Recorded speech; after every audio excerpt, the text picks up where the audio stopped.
What is up, ladies and gentlemen? Welcome back to episode 384 D&E Takeover. We are back, and we are on our subscriber count of 250 subscribers. We're right now at 249. So right now we're on the hunt. We opened it up at 250. I was about to be like, "Whoa, what's going We're on the on?" hunt. So Hurry up, chat! Today could be the episode where we can get 250. So that's all I'm trying to say. If you want to be the 250 subscriber, hit that subscribe button right now. But without further ado, guys, welcome back to another episode where we will talk about. I'm going to give you the rundown because we got a lot to talk about in such a little time because we got to do NFL predictions for week 3. I can't believe it's already week 3. I can't believe we're already 3 weeks into September. Technically, that's what it means. It's flying by. It's going by so fast, especially with school right now. I'm just like, when they say like enjoy the moment and like just don't let it like. I hope this goes as fast as possible until I get to my break. It's so funny because like now that I'm like just working. Time is so viewed so differently now for me. Whereas like I'm looking at the rest of the year. I'm like, wow, October is just around the corner. But I'm gonna blink. And I'm gonna be in freaking Christmas season. Yeah, like, it feels somewhat fast. If that makes sense, it feels a little faster now. Now it just feels like everything's going. When I was in school, everything was a drag. 2 months felt like the longest time in my life. Now 2 months feels like super fast. I'm like, yo, what's going on? Like, slow down. What's going on? It does though, and I'm feeling that right now, in the sense where I'm looking at a situation where I'm like, I feel like school's going by awfully quickly. Like it's going by like it's no longer. This is graduate school, so I understand, but like it's going by quicker than what undergrad used to be like. Honestly, and you know what's crazy? As much as like sometimes I am tired when we get on this podcast or whatever it is. You need something like this to like disassociate from like doing the same thing every single day. Oh, for sure. You know what I mean? Like, this is, guys. We appreciate you so much for watching it all the time and tuning in like twice a week. Like, I still find that crazy to be thinking about it. But like, yo, if I didn't do this, I'd be so bored. Dude, you'd be playing FIFA. You'd be. That's so much worse though. Like, you know what I mean? Like, I'd just be so bored, man.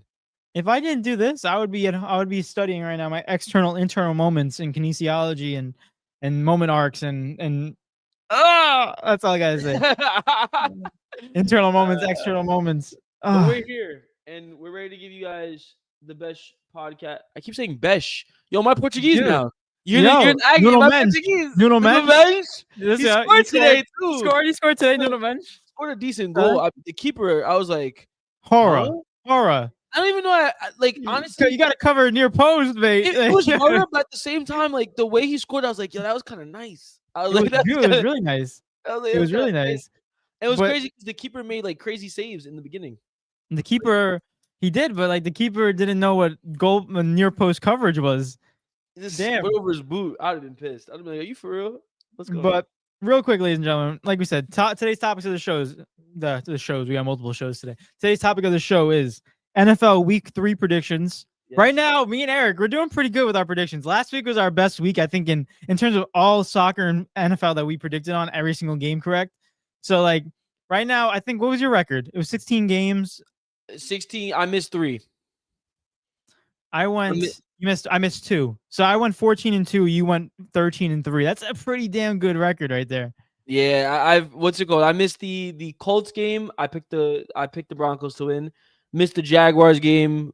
Picked the Jaguars to win, obviously, and I missed the Steelers game. Picked the Steelers to win. And I missed the Denver Broncos one, and look, I'm missing one more. Denver Titans, right? Didn't you pick the Titans? Titans, yeah, that stupid game. I should have. Damn it. Yo, listen. I know. We're on a time crunch because we gotta get so many things through. But I sent David again the NFL power rankings, and like this is why if I had time, like I would want to make our own power rankings and post it just for that reason that people don't have to look at that dog water every single time that they open up their account. Because my gosh, I don't know who makes the list. It's really bad. It sucks. The Colts are somehow out of the like top 10. Or like they're not even. Yeah. How does it make sense? Not even that. And we had teams like the Rams were mad high. I was like, Rams are high. also a team that was 1-1 was higher than the Colts, and I'm just like, hold up. The Chiefs You were really like doing 10. I'm Yeah, like, the they Chiefs are haven't won a still, game. Like, that and they doesn't might make lose sense. week 3 too. Oh, week 3 to who? They're gonna lose to David. The Giants, the G-Men. You already know what's up. Come on, you already know. Nah, Oh my but gosh. it's just a lot of stuff, and also not to mention MLB is coming down to a close. I'm gonna have the exact number right now, how much is left, but right now, what are we looking at, dude? We're looking at a close. Dude, we're at like 10 games, 10, 11 games left until the season's over. Oh my goodness. Isn't that crazy? 10, 11 games left until the season's over. Let me check. Oh, the Mets are losing right now. Mets are losing 2-1. But they're losing to the Padres. Mets need to win these games because this is very getting down to the wire with these teams because they're in the third and last spot on the wild card, the Mets. What happened? Oh my gosh, what happened? Yeah. 78-73. Last time we checked, it wasn't that bad. What happened? No, they went on a terrible stretch where they were just losing. I think they lost like 8 games in a row one time. But the Yankees have been finding some form recently, so I got to give them props. They're first in their wild card, so definitely a positive. Yeah, we'll see what happens though. We still got 10 games, and it's still very unlikely what can happen right now. But overall, as baseball starts dwindling down into postseason vibes in October, and we get to see the wild card matchups that we really like to see, we got to focus on stuff like the NFL right now. Because me and Eric, we're trying to go from 13-3 or 14-2 to freaking a perfect 16-0. 16-0. I think it can happen. Just give me my money. That's all I want.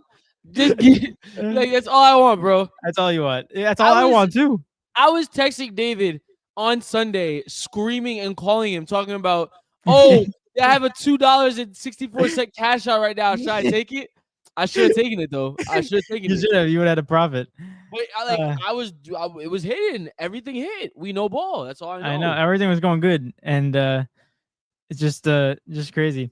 Real quick, I do want to get into these comments though, because we appreciate every single one of you guys tuning in. Jay is the first one. Appreciate Jay for popping up. Appreciate you, my guy. He said, football fun fact of the day. It's the New York Giants wide receiver invented the spike touchdown celebration. He said, I really wanted to throw my first touchdown into the stands, but then I remembered the new rule and $500 fine. So he just spiked it downwards. Fair enough. Wow. What was the wide receiver's name? Eric Hines? No, I'm playing. What do you call it? He said, you guys are getting there, but I want you to remember when you're feeling down or stressed about the channel's growth, someone in the sports media asked Doug Williams, first black quarterback to win MVP of the Super Bowl. How long have you been a black quarterback? You guys are intelligent and make sports media fun. Yeah. No shot. Someone actually asked that. There's no way. No shot. Someone actually said. So how long? He basically said. So how long have you been black? Yeah. He said, my whole life. My whole life. Right, Eric? Oh I mean, nowadays it's a tricky question because you can identify whatever as you want. Yeah, whatever. And if I didn't want to be black tomorrow, I didn't have to be black tomorrow. I could be, right? I mean, I would say no, but who's stopping you? Like exactly, you can't. Nah, but that's crazy. Some people are like, that's why it's so dumb. Some of these people in like ESPN and like all of these, not everyone. There are some good commentators. There's some good people that talk about sports that report on it. But then you start seeing comments like this, and you're just like, yo, how the hell do you guys get a job for real? Don't worry though, because it's all setting up for D&E Takeover to take over the sports industry, because ESPN is going to slowly go down the drain. Trust. Once Stephen A. runs for president, it's finished. It's finished. It's super finished, bro. I would never want to run for president. Screw that. I would never either. Too much stress. I already have stress right now with my kinesiology test on Tuesday. Imagine freaking running a country. Damn. It's like a huge popularity contest with responsibilities. Like, yeah. Nah, it'd be like this country wants to bomb this country. It'd be like, okay, do it. I don't get it. Too much stuff going on. I just get rage baited. I just get fully. Someone walk up to me and be like, yo, Madrid's better. I'm like, all right, let's stop now. Let's stop everything and let's talk. Dude, no more watching sports. You can't even sit down and watch. Like, you can't watch anything like you used to be. crazy. And if you do, they'll be like, "Oh, they don't care." Yeah, nah. It'd be finished.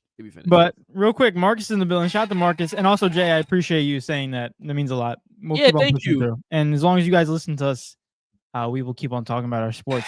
But Jay's Marcus says, "Welcome to adulthood, brother." My brother. Yeah, listen. Unfortunately, that's how the cookie crumbles. Oh man, bro! Goes, I was supposed to. Hey man, I was supposed to be 18 years old at playing at Camp Nou. Something went wrong. Yeah, bro. I was supposed to be playing alongside Lionel Messi when I was 18, 17 years old. I don't know. I'm supposed to be a millionaire, bro. What's going on? Bro, I was supposed to be in the major leagues. Like, what's going on right now? MLS something. These dudes supposed to have mansions and be the best players in it. Friggin' dude, perfect vibes. Warehouse. What's going on here? Oh my god, not coming up. But Marcus says, if you didn't do this, you'd be a failed SoundCloud rapper. No, absolutely not. No, I would not be doing. I would be exactly where I am if I didn't do this. Still being a physical therapist. I just be at my job, and I mean, I play soccer still, but like, it'd be my job in soccer, and like, nah, you need an outlet, man. You do need an outlet. You need an outlet. You need a hobby, something that takes away from the stress of everyday life. But what do you call it? Oh, I know this is totally off topic, but it just popped in my head. Eric, we got to get merch for my program, my physical therapy program. We're getting merch, but you got to pay for it, obviously. But they got some nice quarter zips with the Dr. Physical Therapy Hofstra on it on the friggin' side right here. I gotta get him. I gotta pull up. You gotta get the merch. You gotta get the merch. Yo, let me get a David jersey. Come on, bro. Let me get for real, we gotta start making those.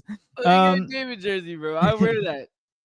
Marcus says Instagram idea, the D&E power rankings. Honestly, we've done that in the past. We've done that before. We had shout out to my boy Mick, but we had someone that was good at making the graphic and was good at not only was he good at making the graphic, but he also watched soccer, so we could give a good we had a little like description underneath.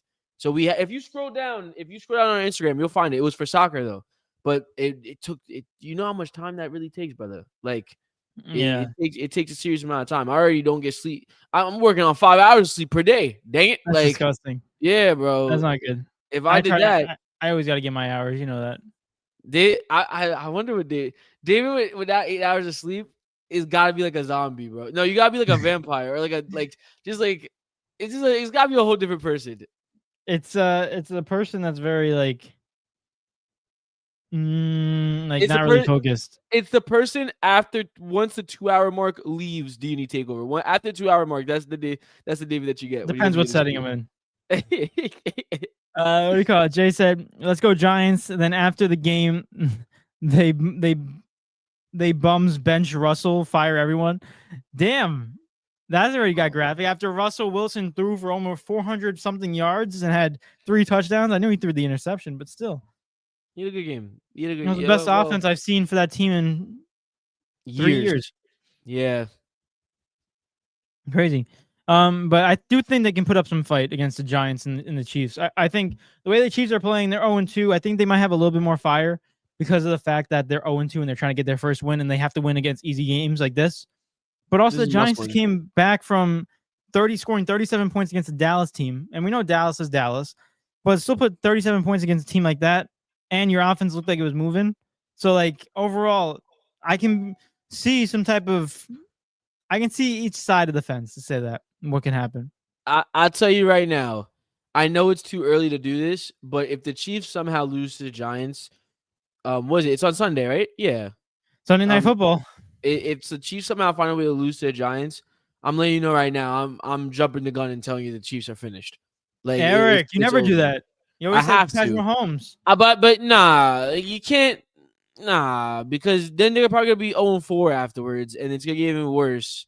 And because they got the Ravens afterwards, and I mean, actually, they could beat if there's gonna be a big team that they beat. It would be us. Probably end up beating your team. So you know what? Let me take that back actually, because the Ravens. We gotta see what the schedule looks like.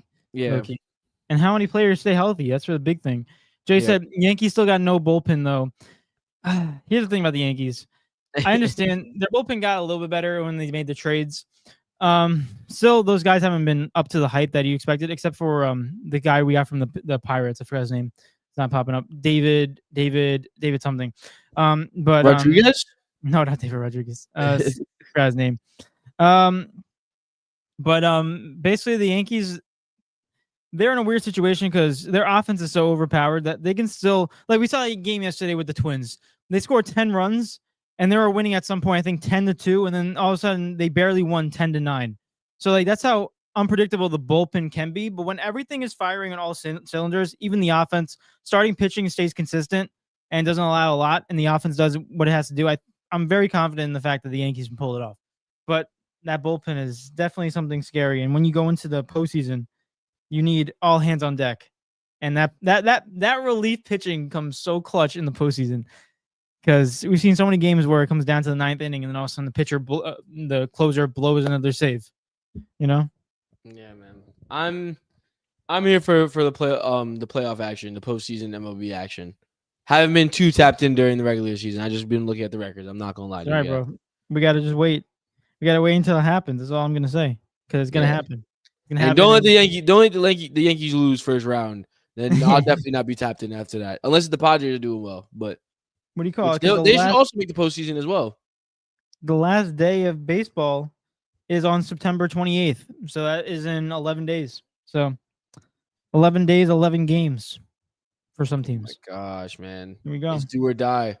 Do or die. That Tuesday, September 30th, we start the All-Star, not the All-Star, the wild card games. So baseball. It'll be fun. Baseball, yeah, baseball, football, and basketball starts in October. A lot of stuff moving parts. So I'm ready for ball. I'm okay with ball not going on right now. Yeah, I'm okay with it right now. I'm content. It gets too confusing. Yeah, once ball comes back, my head's gonna be spinning, and then I'm gonna get frustrated that there's too many sports going on. And that's why we can't do D&E Takeover basketball fantasy. I can't even keep track of this one. It's too toxic. I lost this week. I know. I won. Oh my gosh, man! This is not fair. I'm 1-1. I need to rig it again. I mean, hey, don't say that. Don't say that.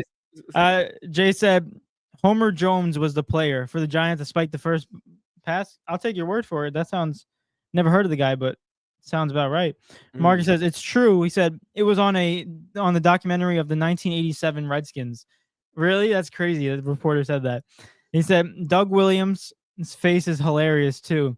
He said Marcus says ESPN has been going downhill since the great Stuart Scott died. For real though. For real. That's actually a good like marking point of where it actually started going down right there.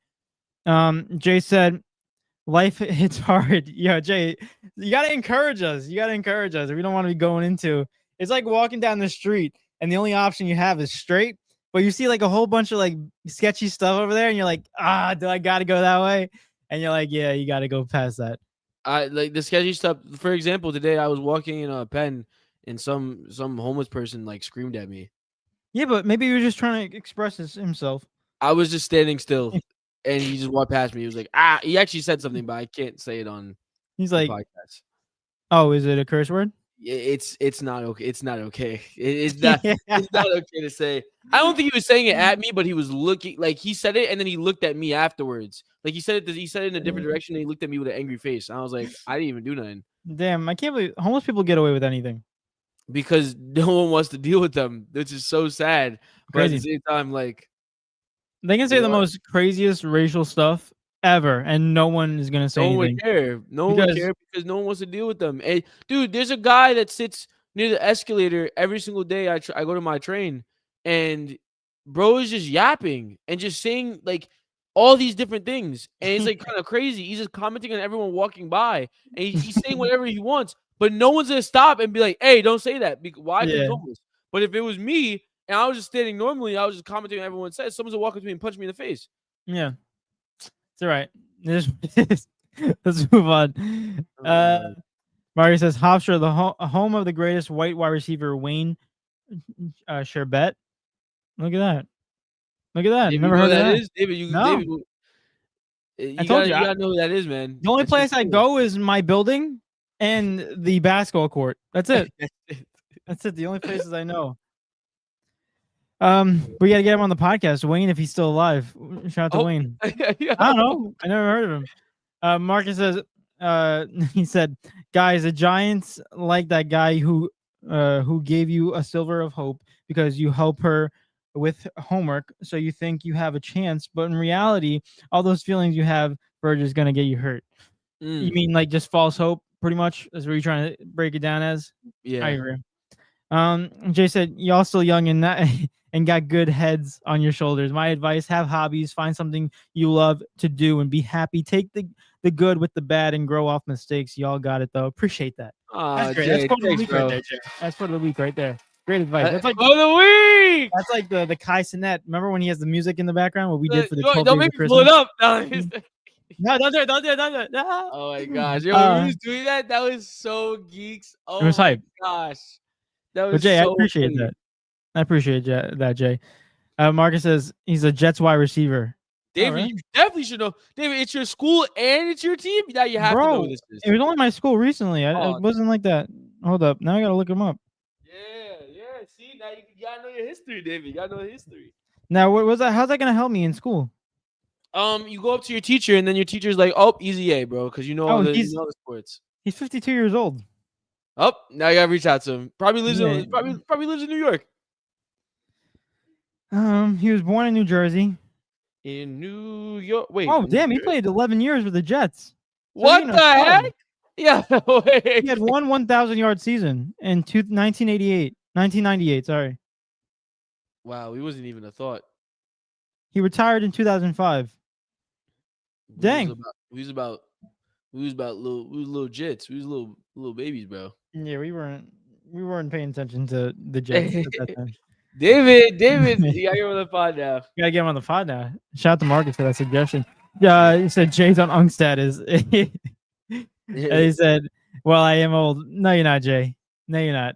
Still got a lot of years. He said Wayne is one of the most beloved Jets too. Fair enough. Yo, get all the Jets fans in here, bro. We gotta pop him out then. Wade. Speaking of NFL, I want to keep the vibes going. I do want to get into the NFL predictions for week 3 because you start this one this week, and to give everyone the recap of what the score is right now. Now, stupidness, bro. I don't want to hear, bro. I don't want to hear it. It's fine. It's fine. No, don't worry. I won't complain. It's just not happening this week. What do you call it? You're lucky the Ravens are versus the Lions. That's actually a pretty decent matchup. Because if it was another Browns or Panthers, I swear to God, bro. Just wait till next week. No, wait. Do we have the Chiefs next week? I don't know. Even so, that's still a W.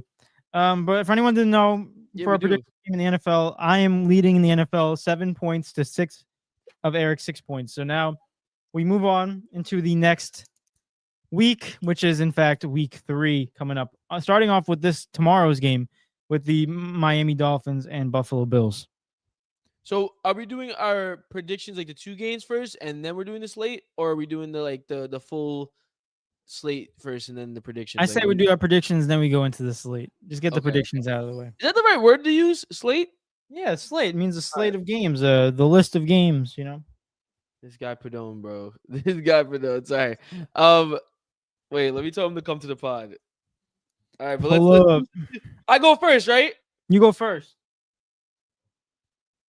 All right. Well, you guys already know where I'm going. Since Jay made a comment about the Poland Spring, we had to switch a little gears.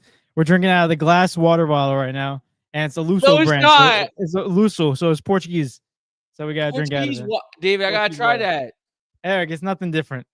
David, I gotta try that now. What do you mean? Que gona de caralho. What? Huh? Sorry, it was on the label. Nah, it was Portuguese now. It's on the label. It's on the label. What's it called? David, why aren't you drinking out of your pristine Club World cup? I didn't realize I drank this one. I use this cup for dinner, so I'm just like, I'm not gonna use different cups. Wait, Perdone's in the building. He said he considers himself a water freak. Is that fire? I like it. I think it's good. It's also biased too. Is it? Well, it's Portuguese. David thinks everything that's Portuguese is better, bro. I think it's better than Poland Spring. That's all. That's if you're asking that. Oh my gosh, Jay said. Now I made the comment for Bradbury Springs. Supposedly, someone in my family owns what? Jay, hold on, Jay. Hold on, Jay. You better hurt some money, Jay. What's going on? All I'm gonna say is Maybe we gotta bring back the Poland Spring. Get a sponsor. Yo, man, give me that. What is this? Bradbury Springs. Yeah, give me that, bro. I'll go get that sponsor. Like Padone said I ordered a pack. Yeah. it's glass. Where'd you order it No, you from, can get it. buddy? You can get in plastic. There's plastic. There's glasses. A whole bunch. I'm about to pull up to the Portuguese store and buy a bunch now. Bro, you can. They're David, always there. David, you should go ask them like promote us. I'm Portuguese. I'm Portuguese. Yeah, bro. Go to Portugal and be like, yo, give me a sponsorship. Yeah, you think they just easily hand them out? I can't even get a citizenship there. You think they can easily hand me out a sponsorship? Oh my God. Get this. I go to Portugal. I say, hey, my mom says he wants to be a citizen. And then they say he has to want it. I'm there and I say I want to be a citizen. They're like, oh, well, you got to come back. And I'm like, all right, so we're just wasting our time. How do I get it done, buddy? Let me get my citizenship. They don't want you to. Oh my gosh, man. But let me get my prediction. Here it is. What do you got for Monday Night Thursday? Football. It's Lions versus Oh Ravens. God, boo! Yeah, boo Shmoo. Get out of here, bro. You could possibly be talking about as crazy. It doesn't seem like it right now, but this could very well be a Super Bowl matchup. It could be. It very much could be. Two top teams in their conferences going at it. Excuse me? Sorry. Why not? No, the only reason why it's not is because of the Lions. I have no faith that the Lions are going to make it. Okay, all right, but you have faith in the Ravens. Okay. No, it's not the Ravens. Come on. What's it called? The Lions are in Baltimore. This game is weird because there hasn't been one game where the Ravens haven't scored a lot of points, and on the other hand, the Lions just had their first really good offensive performance. So now it's like, but all I have to go off of is when they verse a really good defense, they suck, But when they verse, my fault. When they verse a really David froze again. Chat. Wait, I didn't even know you froze. Did you freeze? Guys, he's back. He's back on the other. Wait. I didn't even realize he froze until now. And now you're gone. You fully left. David, what's going on, man? The Mickey D's. Marcus said that Spectrum Internet will always get you. What's it called? I was basically saying how what was I saying? Oh, the Lions, when they first a good defense, they was terrible. When they versed a bad defense, they cooked up, right? So now I'm kind of like feeling it's somewhere in the middle, whereas they haven't proven to me realistically that they could stop someone like the Ravens. So with that being said, ladies and gentlemen, I do have the Ravens winning. I don't think, even if the Ravens were not the favorite, I was gonna pick the Ravens to win regardless. Is the grass green? Huh? Is the grass green? You said. Nah, you know what it is. You know what it is, man. But the problem is the score. I don't know what's gonna happen scoring wise. It's gonna be high scoring still. I'm gonna say. Oh, I don't like this actually. This is rough. Give me 31. I think that's incorrect, but I'm going to say 31 to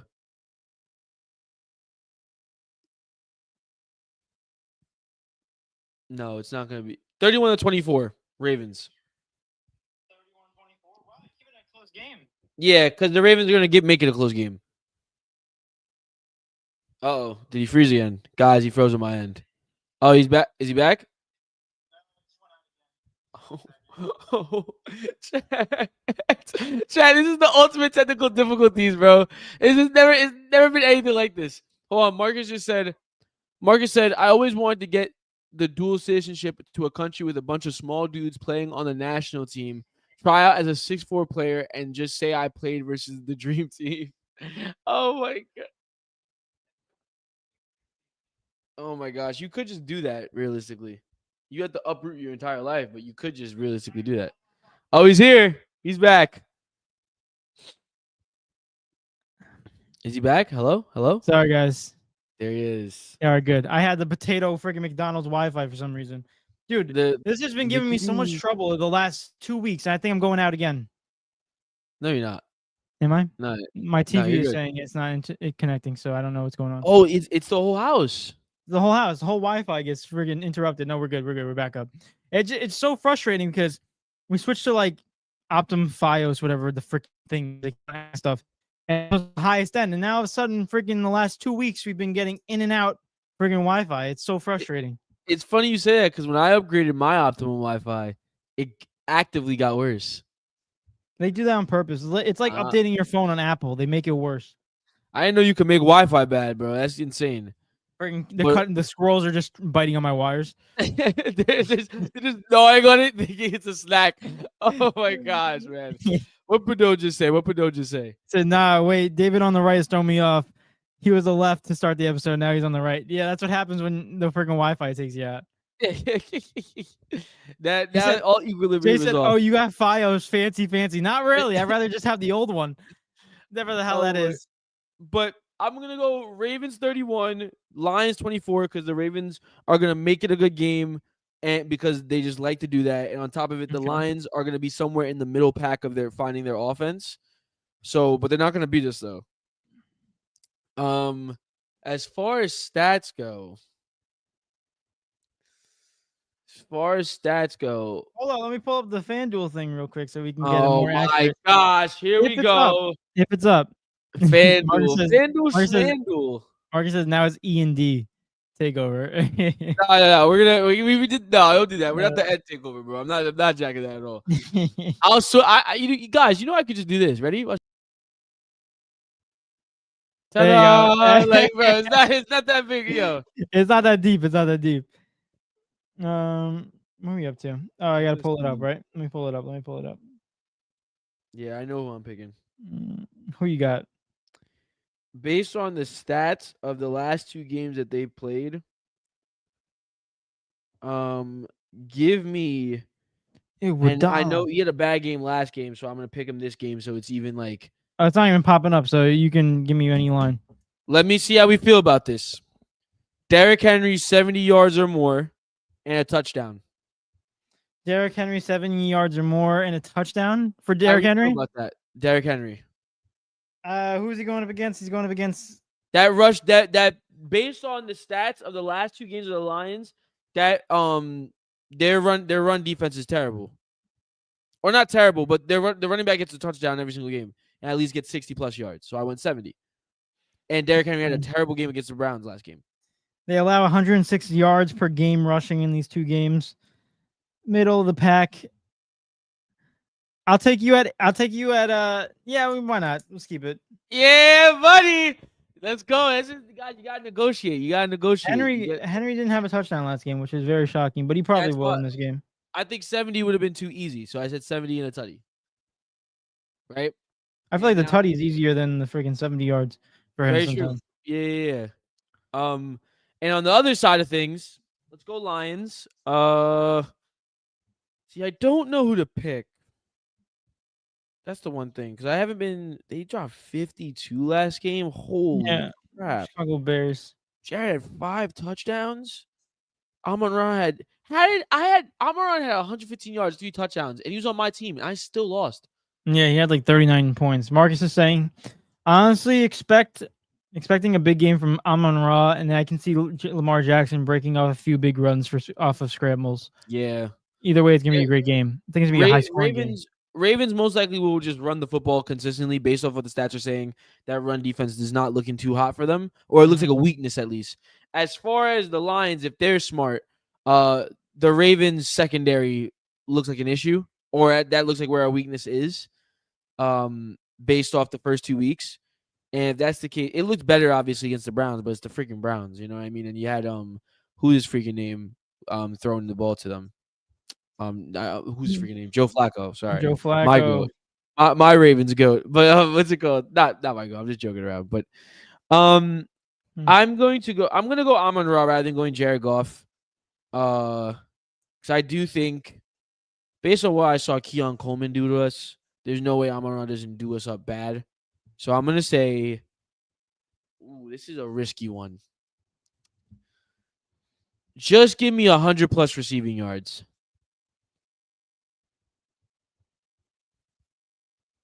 I'm going to stick with that. 100+ receiving yards for Amon-Ra. You got it. Locked in. You got Ravens winning 31-24 against the Lions, and you got Derrick Henry 70+ yards rushing and a touchdown, and then Amon-Ra 100+ total receiving yards. That's a good prediction. Good game. Hard predictions. I think that's tough right there. I think the Henry one is that's gonna be the easier one, and I think Amon-Ra one is gonna be the most difficult one. But, okay. All right. Now it's your turn, buddy. Woo. I'm interested to see what you're picking. Usually I pick like a Thursday night game, but like this one I don't really want to pick because we saw what the Bills did against the Jets, and I'm predicting some like type of similar fashion. Even though the Dolphins still like somewhat make it competitive against the Bills, I feel like the way this Dolphins team is this year, I just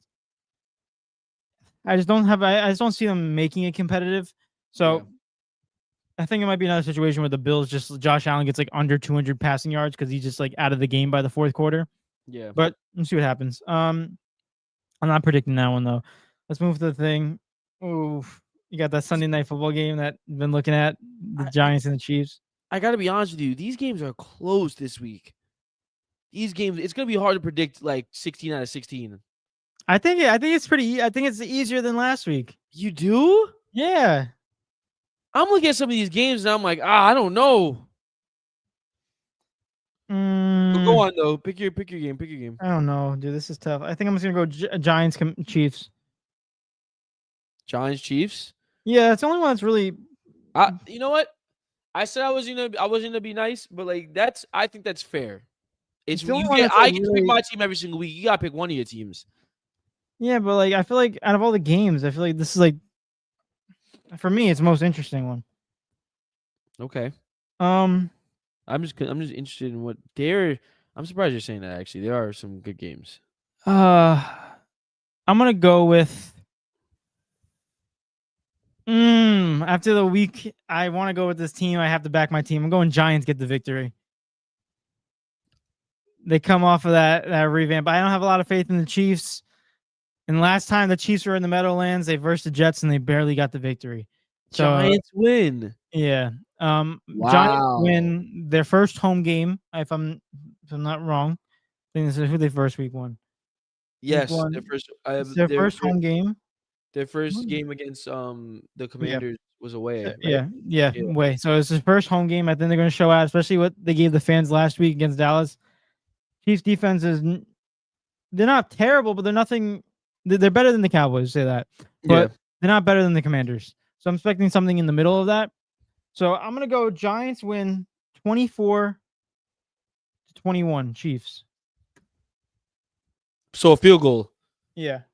Wow. Okay. I'm here for it. And then we're going to go Wan'Dale Robinson. Jay popped it up, and that's exactly what I want to go with. Wan'Dale Robinson had 100 and something yards with like 2 touchdowns last week.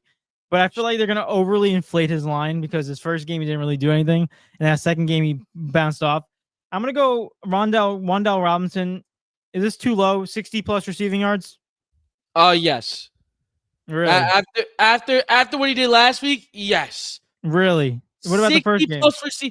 I'm sorry. Can you read a stat line from last week? Matter of fact, no. Just read his stats from this season so far. Let me pull him up. Wan'Dale Robinson. He has 197 total yards, 14 receptions, 1 touchdown. So and 197 of those came against the Cowboys. 142 came against the Cowboys. That's crazy. He got 55 in the week 1. All right, I'm gonna go 75+ receiving yards. Fine, because he's not the number one wide receiver. That's so inflated. No, that's so ridiculous. Scratch it. I'm not going Wan'Dale. Scratch it. If I give you 60, the man just dropped a bomb of a game. Yeah, and they're gonna be, and mind you, he did that while Malik also had a crazy game as well. Mm-hmm. So it's like they're gonna be focused on Malik more than they are Wan'Dale. Someone's gonna be open. They're giant stats. I can't wait to see what FanDuel has open for these things because they're gonna put Wan'Dale Robinson's line at like 80 plus total yards, and I was like, "Yo, you guys are smoking." Like, I hope he gets that, but like in terms of value, it's just not worth it. I'm gonna go with Malik Neighbors with a touchdown. It's crazy.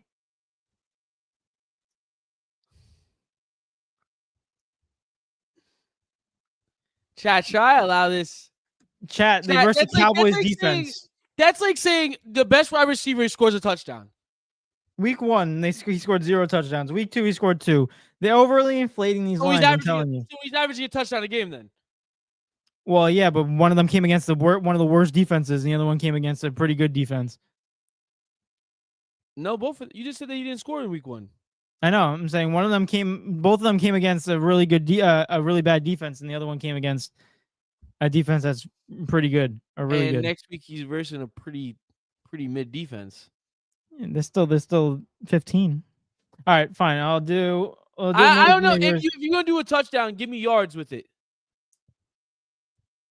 It can't just be a touchdown because he should score. Like that's a norm. Marcus says I will be honest. I bet touchdowns on DraftKings, and I bet those who are expected to score only to lose. I would allow it. It's like that's what happens whenever you let them score and you expect them to score. They don't. I'm gonna go. I'll make it a little bit better. We're gonna go 70 plus receiving yards, and we'll go with Tutty. That's bold. That's bold. That's real bold. Nah, we're gonna go 70 plus receiving yards. All right. Wait. Hold on.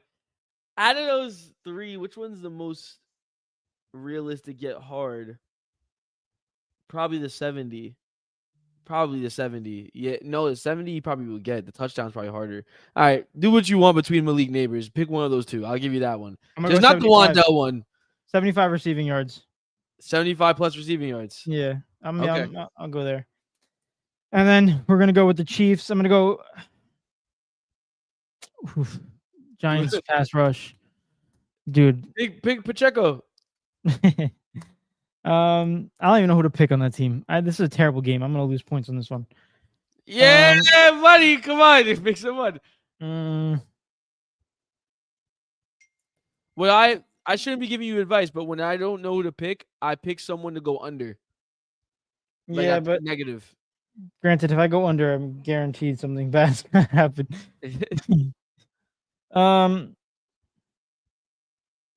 We're gonna go with. This sucks.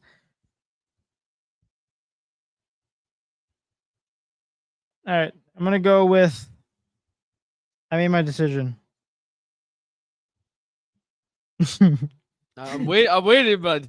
We're gonna go with Travis Kelce. Damn, my pen just friggin' snapped. What the heck? Yo, your pen was like, "Don't do it, don't do it." Pen's like, "Yo, what the hell are you doing again?" Okay, I'm gonna speed this up a little bit. I'm gonna go with. I'm gonna go. Yeah, we're gonna do this one. Chiefs. They're running backs because they have multiple running backs. Okay. All right. So Isaiah Pacheco, whatever run game they have, not including Patrick Mahomes, because Patrick Mahomes is their leading rusher. Chiefs running backs under.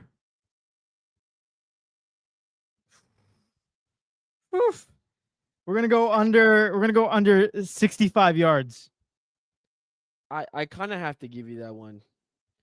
And that wait, how is the Giants' rush defense? Because I think I'm gonna give it to you regardless. But looking back at it, I guess I want to see what they did under 60 last week. No, they had 50. They had 50.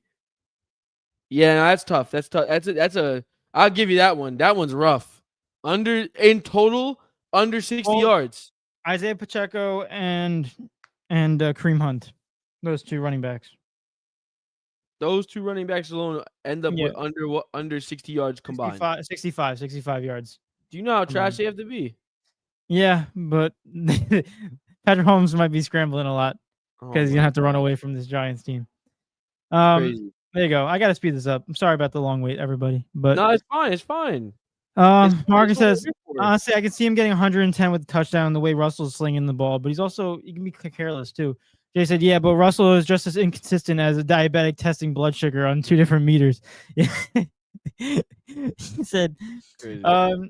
if Pacheco doesn't have a good game, he's officially banned from commercials for the NFL Spanish heritage. For sure. For sure. Marcus brought that up last time. And Matt said, doubt kills trust, overthinking kills joy, ego kills development.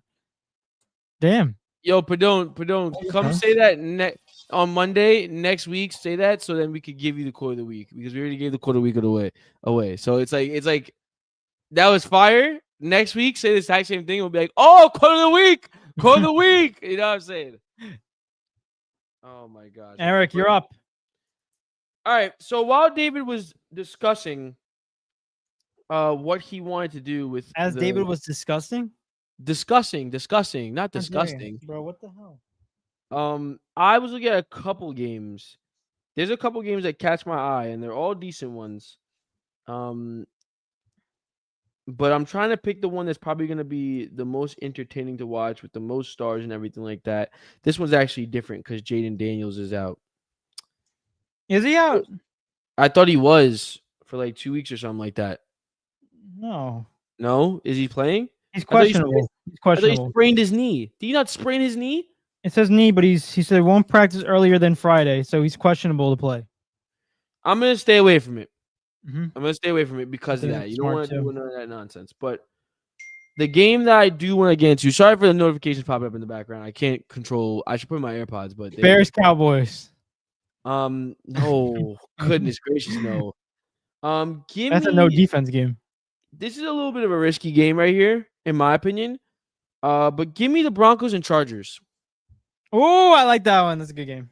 Broncos versus Chargers. I told you guys, I'm not gonna pick no trashy game. This is a good game. Chargers are favorited. You know, I'm as much as I was hating on them, and I still am hating on them because I don't believe in them just yet. I'm gonna ride the bandwagon. Give me the Chargers. Give me the Chargers for sure. I know the Broncos are coming off a devastating loss, to be honest with you, but realistically, the Broncos week 1 played bad and still won, and week 2 they played to the Colts level, or the Colts maybe played up. But give me the Chargers. You know what I mean? I think the Chargers have been consistently. Both games the Chargers have shown we're gonna do the same thing against every single team. Like we're gonna be consistently good every single game. There's not gonna be a drop off. You're gonna have to outplay us in order to have that. But we're not gonna have a bad day. You're gonna have to have a better day. And I don't think the Broncos have that in them just yet this season. It's a little too up and down. As far as the score, I don't know where we go with this because this is a division rival. I mean, last week you look at the Chargers. Them being the Raiders 20-9 in Las Vegas is, even though it's a low scoring game technically, that's still a pretty dominant performance from the Chargers. And I don't know what the score is in this game. They put up 20 against the Raiders. They put up 27 against the Chiefs. And it was better defensively. That's so crazy because they were better defensively against the Raiders, and the Raiders have a better offense as of right now than the Chiefs. Or the Raiders looked better, I guess you could say, before that game. I'm gonna go comfy. I'm gonna go 28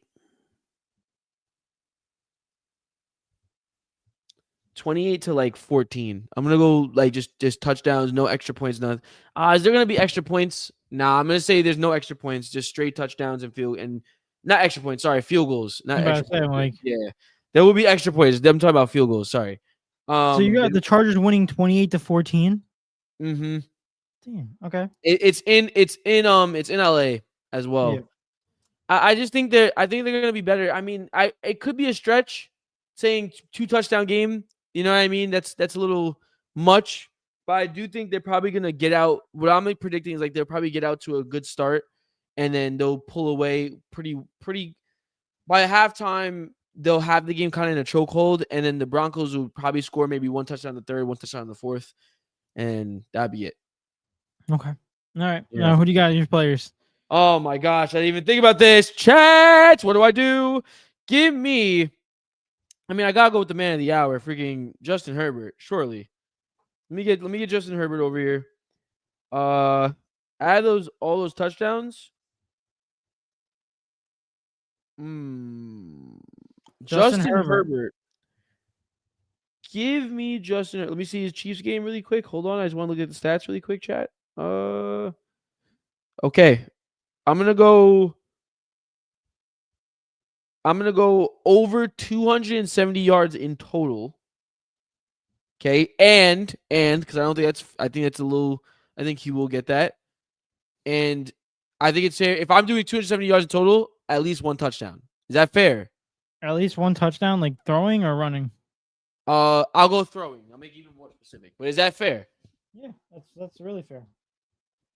All right, and then on the other end, see, I'm not big on the Broncos this year right now. I mean, I was in the beginning. I'm not gonna lie to you guys and act like, I'm not big on them anymore. Like, I'm not big on them right now because of the fact that Patrick Surtain went out with the season-ending injury, torn ACL. So last game, so they don't have their best cornerback. Why did I not hear? What the heck? I didn't even hear about that. I do remember seeing that, unless I'm seeing stuff now. Well, no, you're probably right. Like I probably just missed it entirely. He's out with an ACL? I feel like why wouldn't NFL stream? Oh, ankle injury, sorry. Oh my gosh, don't scare me like that. Jeez, I feel like I heard about that. Patrick just stayed freaking ACL injury. He's back, sorry. Ankle. Okay. Yeah. It made it seem like it was worse than it actually was. This Broncos team, Bo Nix. Let me look at one more thing really quick. I just gotta do a little. Listen. The points are on the line, chat. I can't just give David free points. I'm down right now. I have to come back. And with that being said, he's gonna have a decent game. I don't think he's gonna fold that much. It's really just these guys. All right. I feel like what did I do for the? I picked Lamar. I picked Derrick Henry, and I picked Amon-Ra. So I need and I just picked the quarterback. Mm-hmm. So let me go. I'm not going defensive player. I think I'm gonna go another wide receiver. Okay. I think I'm gonna go Sutton, baby. I think I'm gonna go wide receiver for the Broncos, and I think I'm gonna go with Marvin Mims just to be fun, just to have a little fun with it. You gotta have a little fun with it, chat. I think he's gonna have under. I'm going with the under, but I think he's gonna have under 60 receiving yards. Is that too? Should I go lower? No. 60 under. What did he have last game? He had 24. Oh. Yeah, I wanted to. That's why I said what I said. That's why I said. God. He had 24 and a touchdown, and then against the Titans, he had 12. No, that's not. Yeah, fair. What the hell? That's easy. Not fair. That's not fair. I'll go 50. I think 50 is the benchmark. I think that's fair. 50 under 50. He didn't even combine 50 in the first two games. Yeah, but he has to turn up eventually a little bit. Change the guy. All right, so I have to pick. All right. So. Oh my god. David's calling me out, man. He combined because he didn't even get under 50 in the first two games. Oh god. Imagine he balls out. He gets like 100 receiving yards this game. Did Cortland Sutton get like hurt or something? Is there any reason he played like trash last week? Yeah, it was just a bad week. He only got targeted 4 times. Wow. I'll go Cortland Sutton under 60 yards passing. All right. That's fair. There we go. Under 60 Mick's in the building. Receiving? Shout out to Mick. Appreciate you, Mick. Mick said he got Broncos all day. What'd you say? I don't know. He said you have under 60 yards receiving, right? Yeah. Okay. He said Bo Nix has been balling out. I'm taking them. No, he hasn't. Last game, Bo Nix had 3 touchdowns and an interception. Yeah, that was his best game. But the week 1, he threw 1 touchdown and 2 interceptions against against the Titans. Against the Titans. Like, he had his rough start of the season, and trust me, I know that because he's my fantasy quarterback. So it's been. I think he's I think he's actually not gonna have a bad game. I think it's just gonna be all around. The Chargers are gonna be a whole better team. Like you're not gonna really see Bo Nix hit his form until week 4. He'll verse the Bengals, and then you'll see the Broncos finally get their first W or their second W, I should say. I think he's slowly gonna get better. Gonna get better. Just warm up. And started. He's just gotta get loose a little bit. You know what I'm saying? Yeah. Next one I have. Where are we going, David? I'm going Rams Eagles. A battle of the NFC division game last year. You know what's crazy? If you looked at the NFL power rankings, they would tell you that's a good game. In my humble opinion, I think the Eagles are gonna spank them. Like, I think so too. But they're both 2-0. So right now we're looking at that. I'll let you pick the game. No, because what other game am I gonna pick that's really like scary? Dude, the Steelers Patriots is pretty close. I think Colts and Titans is a little close. Yeah, but I have no interest in those games. I would say Texans and Jaguars, but that's one of those where I'm like, I don't really care who wins though, because like they're both. Yeah, no, I want a game where I at least have some interest in the players that are playing. If Jaden Daniels wasn't questionable, I'd say the Raiders and Commanders would be an easy pick. Yeah, that'd be a good game. I'm gonna go Eagles winning by a score of 27-21. Oh. Okay. Yeah. You being generous in my opinion. I'm gonna go with. I mean, all the Eagles wins have been 1-score possessions. Yeah. So, and all the Rams wins have been 1-score possessions. Except for the Titans game. Oh, they blew them out towards. It was one. It was 1 score until the 4th quarter. Yeah, it was. It should have been one possession, yeah. 1-score possession game, but what happened? You know, it's funny. Jalen Hurts is yet to have a passing touchdown this season. That's just mind-boggling. I'm telling you, the Eagles are like chameleons right now. Like they just fully just do what they need to win. That's it. Mm-hmm. Like they don't care who gets what stats or anything. They just do what they have to do to win the game. And it's the most dangerous thing because I feel like we haven't even seen the best part of them yet, and they're just winning games like it's nothing. I'm gonna go with Saquon Barkley over 100 total yards. I don't agree. No, I'm kidding. Look at the last games. He's yet to hit this mark. Yeah, I'm. That's what I was gonna go look at before I said anything. He has yet to hit this mark. So he's yet to hit 100. Mm-hmm. Let me see. What did he hit though? I mean, who they versus? 92. Yeah. I think that's fair because I actually don't think it is gonna happen. He had 88 and a touchdown against the Chiefs. Mm-hmm. And he had against the Cowboys, he had 60 and a touchdown. He's probably going to get 100 too, but I can't say no. That's like the best. That's like having a really good game. So fair. And we're going to go Puka.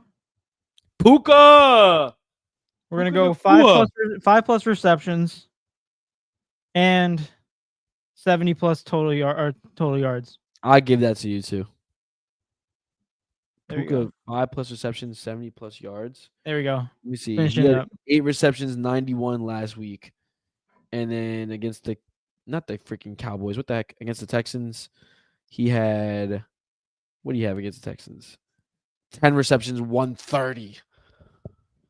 What do you have in the first game?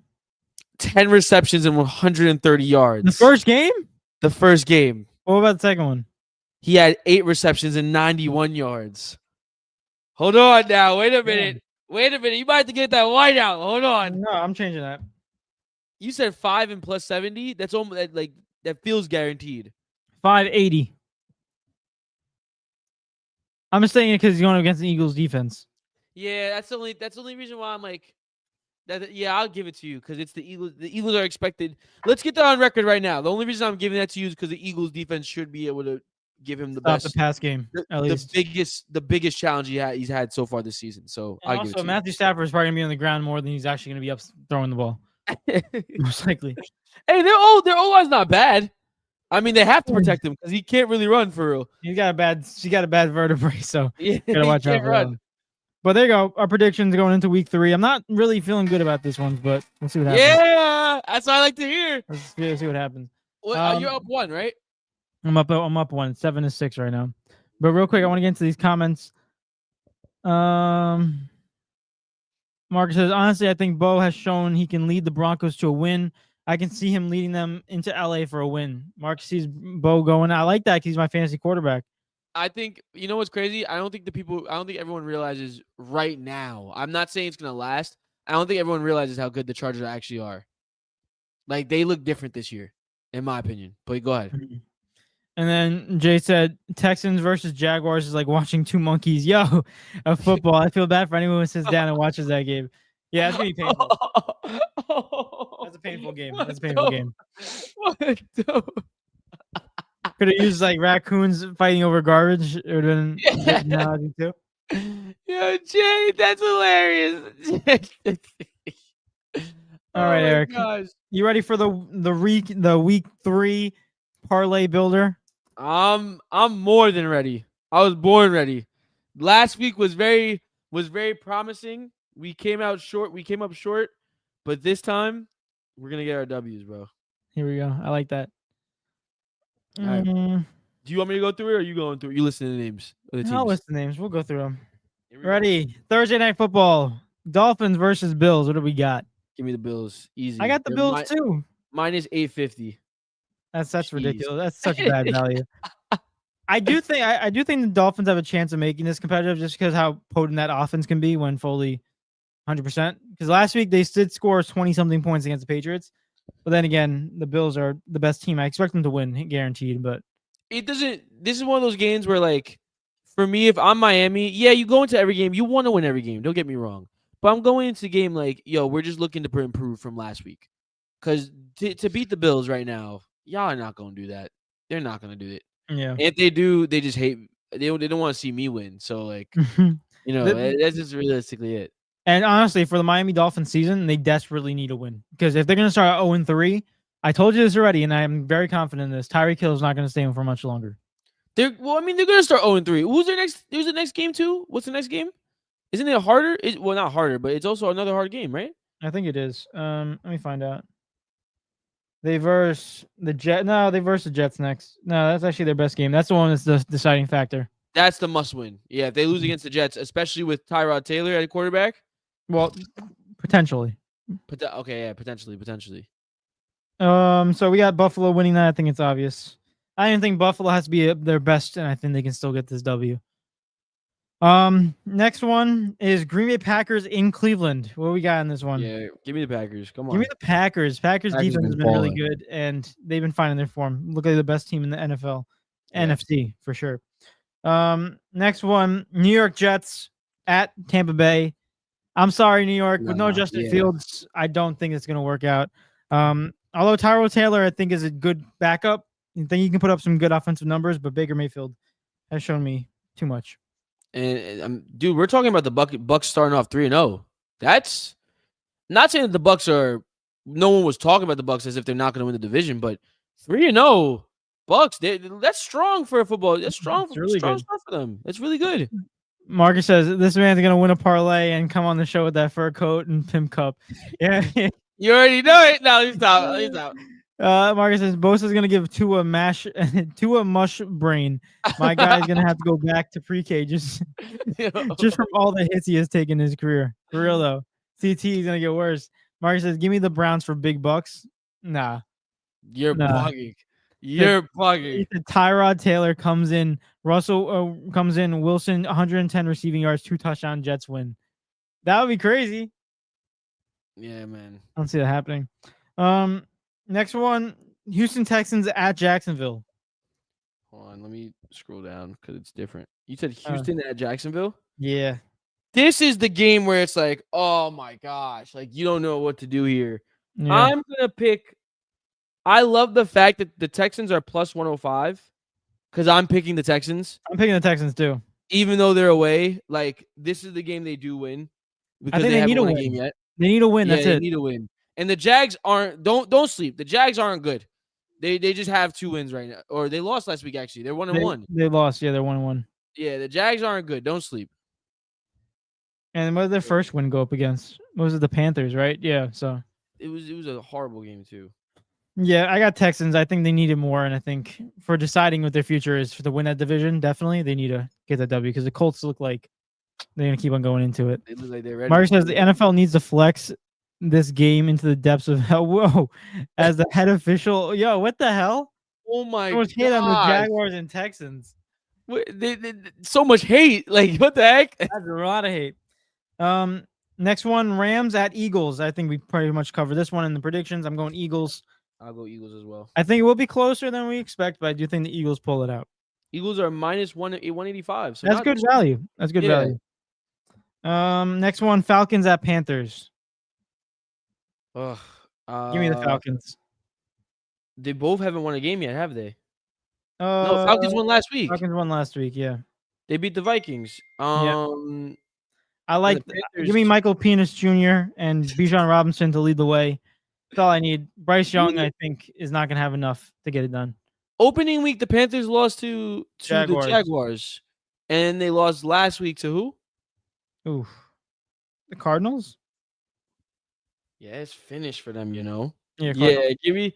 I mean, that'd be a crazy. If you want to win big, you pick the Panthers in this situation, and hope that they finally have a good game. It's not crazy, especially home game too. You would think. Yeah, because I'm not going with it. Falcons are minus 238. I'm going Falcons.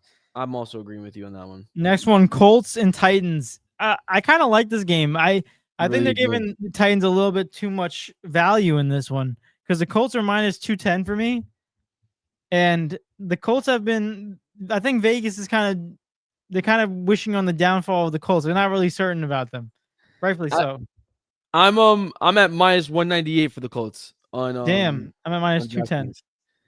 The Titans are gonna. Let me tell you something. Titans are gonna win this game. I'm going Danny Don. I think Danny Dimes goes 3-0. Oh, I think you said the Titans are going to win this game. No, they're not gonna win this game. They're not gonna win this game. It might be close. It might be close because Cam Ward is good. Let's put that out there. We haven't really talked about any of the rookies so far. Cam Ward looks like he's comfy. He's good, but he just gets sacked way too much. Yeah, he just doesn't have offensive line. His team is just depleted. Like the team is just bad. Mm-hmm. You know, but he is a good quarterback and he looks very comfortable in the NFL so far. But I'm picking the Colts. 3-0 for the Colts? Crazy, but it's possible. What the heck? We didn't think Danny Dimes would have a game like that, but their tight end, that Warren guy, the tight end that they got, the rookie, balling out. Their whole team is basically Michael Pittman Jr. found a new revamped season. It's gonna be fun. Jay said, "Look, as someone who's a Giants fan, married to an Eagles fan, can the Eagles lose just 1 week and the Giants win? Seriously, considering letting my kids be Eagles fans? No, so they don't have to suffer. No, don't do that. Don't do that. No, wow. I'm vetoing that. You can't do that. It's not allowed." Do you understand who Philly fans are? Actually, let me not say anything because you're married to one, so I'm not going to be disrespectful. But majority of them are just annoying. are terrible people. Terrible. Most of them are terrible human beings. It's actually insane. Jay said, honestly, I see Killer Cam ball out, make a crazy. I think he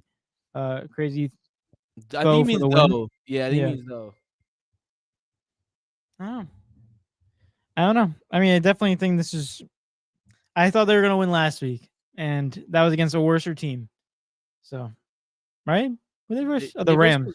Versus the Rams. I didn't think the Rams were all that mighty, especially after the week 1 against the Texans when they only scored 14 points. I wasn't big on that. They're not built like that yet. Titans are not built like that. They're going to lose a lot of games, but they might honestly be. It's between them. Between them and the Panthers. No, the Saints. The Saints, Titans, a little bit of the Panthers, they're all going to be the worst team in the league. Mm-hmm. The Cam Ward's play is not when you watch Titans play, you're going to be like, I don't understand how this team is the worst team in the league. It's just because Cam Ward is really good, but the whole team offensive line stinks and their defense is not up to par. Next one, Jay said, "Oh, I know. My father-in-law spent a few games in the Eagles jail underneath the vet." What? What the heck? Dang. Next one, Steelers at Patriots. This one I'm kind of confused about. This one's questionable because the Steelers just got off of a loss last week and to the Seahawks, and they got pretty much they were doing good up until the fourth quarter where they had that botched kick return. And then would argue. Go ahead. Sorry, then you have the Patriots who are 2-0, and honestly, respectfully, don't think they should be 2-0. They versed a Raiders team, which is good, but they also are very turnover prone, and they also versed a Miami Dolphins team where they. I'm kind of questionable the fact that they allowed Miami to score 20-something points, so it's questionable. You know what it is though. Based on my predictions last week, I'm not shocked that Miami was able to do that because I think Miami's offense is good enough to do that at any given moment. It's just that the team isn't clicking right now, and there's too many mistakes that happen in crucial moments from Miami. They don't have any killers, if that makes sense, as of right now, or it's just realistically Tua just overthrowing people. But for me, I look at this and the sore thumb that stands out to me is that Steelers defense. That Steelers defense is like supposed to be really good, and it started the season really shaky. I really thought the Steelers should have handled the Seahawks last week. I thought they was way better than that. So, and there was a lot of stupid mistakes on the field, obviously, and they was handling them, but ended up selling the game out. What was the score of that game at the end of it all? Which one? The Steelers-Seahawks. 31-17. Seattle. Yeah, like that's bro. They dropped. The Steelers have given up like 60-something points in 2 weeks. Well, the Steelers gave up 17 points in the fourth quarter. Dude, that's so bad. I think for me, do they find their form against the Patriots? That defense? No. And the Patriots are also not the favorite on DraftKings. They're plus 105. So just give me my money. I'm taking the Patriots. I'm gonna take Patriots too. I think Steelers have a good shot of winning this, but I think Patriots being home and for it to be a close game, I think that's the deciding factor. Yeah, for me, I agree.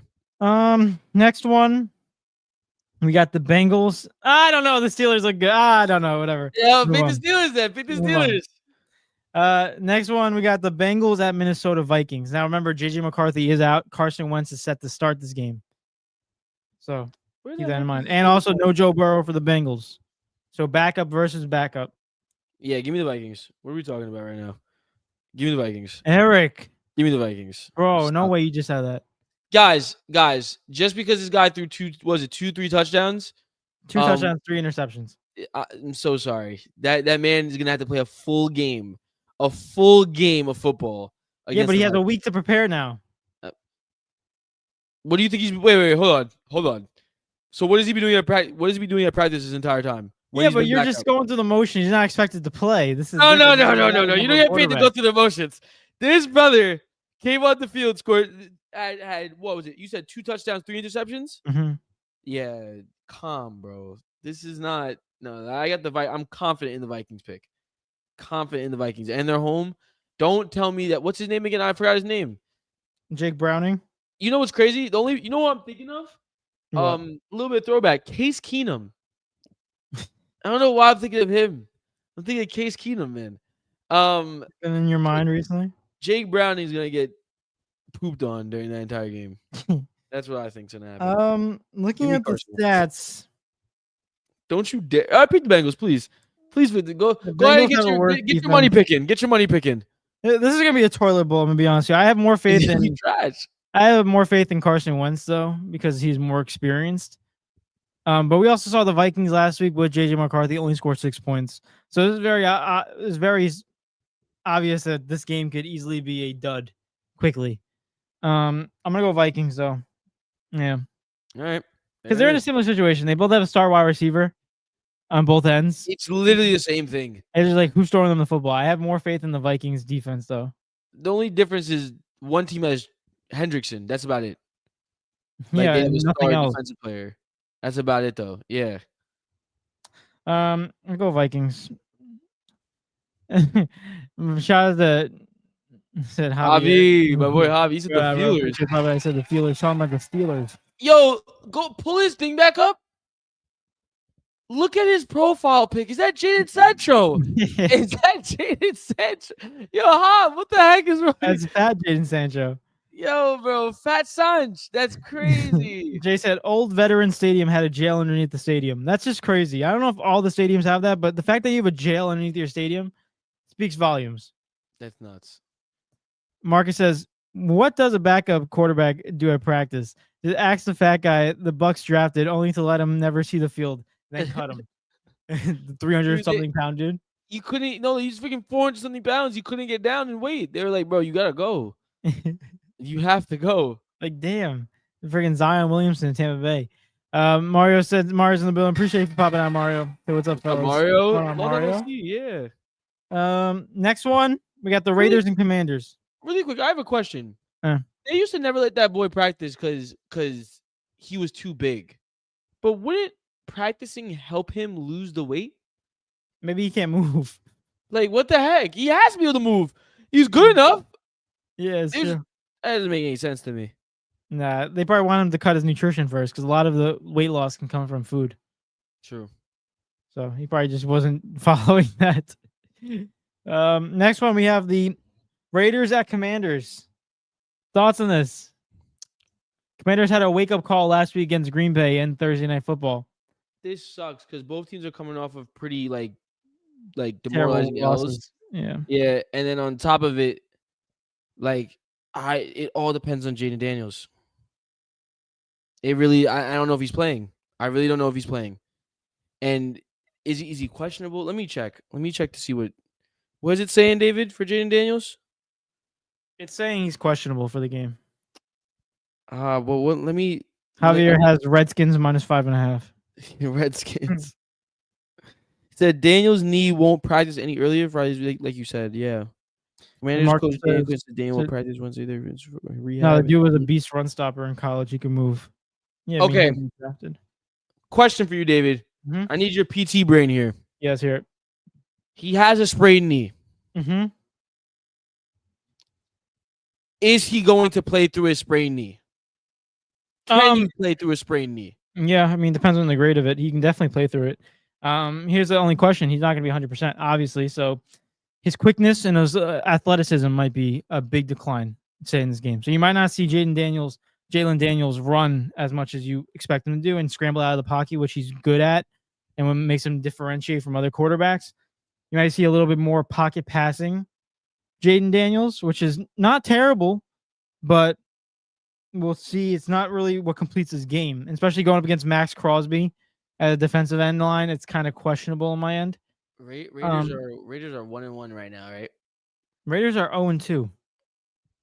Oh no, they lost to the Patriots. No, they lost to the Patriots. They beat the Patriots. I think they beat the Patriots. Yeah, they beat the Patriots and then they lost to the Chargers. Yes. Yeah, they're 1-1.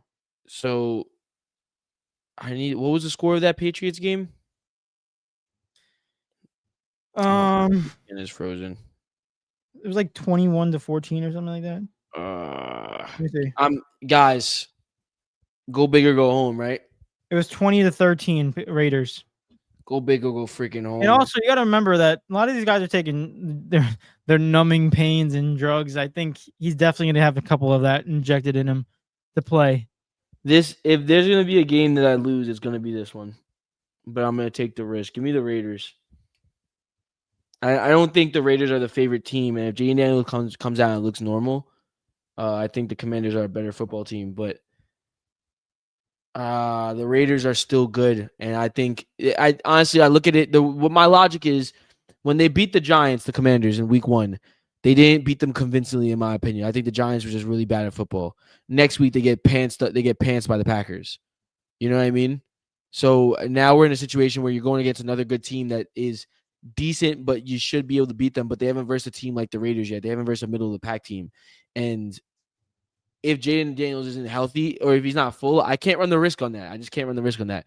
The Raiders are good enough to where they can get that job done. Geno Smith had a horrendous game the other day. He's not doing that again. So I wish I can agree with you on that one, but he definitely loves throwing that ball down the field. Oh man, you going to Commanders? Hey, they wrote him off. He didn't write back though.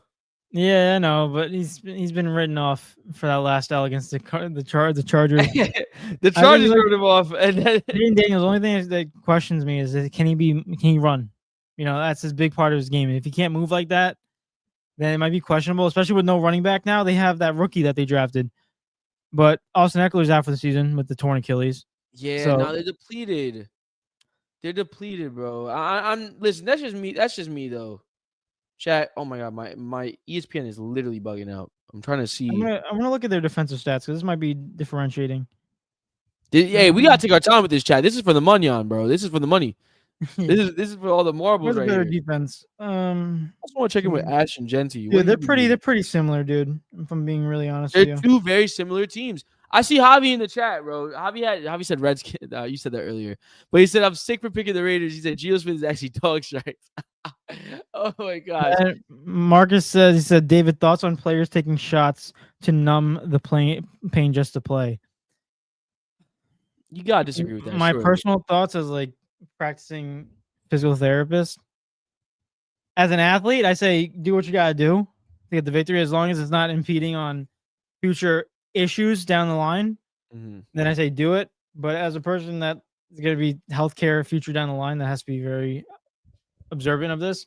I would say this: if you have to take a shot to numb the pain, that automatically is a sign that you should sit out. You just need to If you're stop. still in pain, you need to take a week off, and your team's not going to be crying that bad. You have 1 week that you lost. That's it. Overall, though, I think as a future PT, I think it's not the worst thing in the world. My only issue with that is so much that you numb it so much that you don't feel it and you go do something stupid and it might turn into something. It's more about the re-injuring factor about it than anything else. I do think I want to go I don't know what to do. This is a tough game, dude. Hey, listen, I think for me, the way I'm thinking, if I lose it, I lose it. But the Raiders are not the favorites because they're away. But you know, Austin Eckler gone, Jaden Daniels like 50%, 75%. The Raiders are a good football team. It's not like they're versing the Dolphins. It's not like they're versing the Panthers or the I can't really say Falcons, but I'll throw like the Saints in there. If that was happening, then I'd pick the Commanders no matter what. But this team can get the job done. I know the Raiders are offensively. Brock Bowers had a bad game last game against the Chargers. You know, overall, like he also had a knee injury, so he wasn't producing that much. Jacoby Myers started coming in the second half. Overall, their run game, Ashton Genty was, it was all right, but they went against the Chargers team, who's not really known for their run stopping defense. They turned over the ball. I think the Raiders. I don't know what to do. I'm gonna go Raiders. You're picking Raiders. Mm-hmm. All right. Javi said, nah, bro, I'm taking multiple shots. This guy, he said, I'm shooting up. He said, yo, dose me up. I'm playing. No, I'm taking the Commanders. Sorry. No, we didn't cover the. Well, David actually had his prediction on the Chiefs-Giants game. We go into more depth on that. David, you want to tell him your prediction really quick? Yeah, I had Giants winning 24-21 in that prediction. I think the Giants. I think that's crazy. I think they can cover the spread for sure. Not for sure, but I think they have a better chance of covering the spread than winning. But I got to go with my team winning because I think after that performance offensively, I don't think the Chiefs' defense is nothing to go home and talk about. So I think the Giants can put some numbers against that. And plus, with the Chiefs' no offensive weapons, it's going to be. Give the player stats too. Give the player stats too. I had Malik Neighbors over 75 receiving yards, and the Chiefs running backs under the 65 total rushing yards combined. So there you go. Yeah, that's why the Giants defense is tough. That's why Giants are so tough. Yeah, I think it's gonna be a lot. It's gonna be interesting. Man, I would be laughing if they get blown out. I would be laughing if they get destroyed. I would make all this chat just for them to get washed. I'm gonna go Commanders with this one. I changed my mind. I'm going Commanders because of the fact that the turnover prones of Geno Smith, I think, might be crucial. Nah, that's what got me. Nah, Geno, my boy not gonna fail me. He better not fail me. If I try in that game and it's freaking like 3 turnovers, I'm gonna crash out. Yo, I'm never picking Geno Smith to win anything ever again. Next one, 4:00 game, bro. We're going 4:00. Unlimited. Wait, what did Marcus say? I think he asked you something really quick. Oh, Jay said something too. Oh, Marcus says first. Oh, So yeah, we Jaden missed Daniels. all this. Jaden Daniels' mother wants his son, I guess, to be what AC Green was throughout his career. If you don't know, look up what AC Green was known for, and it wasn't basketball. I'm kind of scared to look it up now. Yeah, I'll do it. Eric, look Why it up. not? Jay said, "Yeah, his mom seems like the ultimate helicopter parent." Are you talking about Jaden Daniels? Well, Yeah. apparently he's gonna play. So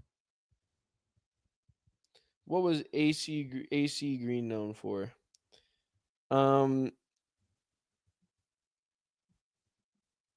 Eric, what do you got? It went to Wikipedia right away, so I didn't really like that. Wait, what is AC Green? Hold on. Let me retype it in chat. Marcus says, okay, I respect that, but thoughts on Ronnie Lott, a former San Francisco 49ers safety, made headlines when he decided to amputate the tip of his left pinky finger in 1985 to avoid missing a game. Dude, I'm going to tell you this. Those players are a hell of a lot tougher than we are now, for sure. There's people dislocating their fingers and going back into the game for the next snap. You know, you could say tougher. I just say dumb. Like, I think that's stupid. I don't think any. I could love a sport so much so. Like, you know how much I love footy and everything. No, you just can't be thinking about your future at all. I think it comes down to this though. This is their job at the end of the day, and I feel like they cared more about their job than athletes do now at a lower price that they were getting. Yeah, so, like, athletes are getting paid way more to do this job, and they get out way more compared to what they were doing back then. Because I also think if you look at a situation, you're competing for a spot. So even if you sit out for one game, say he sits out one game, and that safety comes in, friggin' forced fumbles, interceptions, they're gonna be looking at him and be like, all right, like I don't agree with it, but I do understand why people go back and play. Oh, he was AC Green.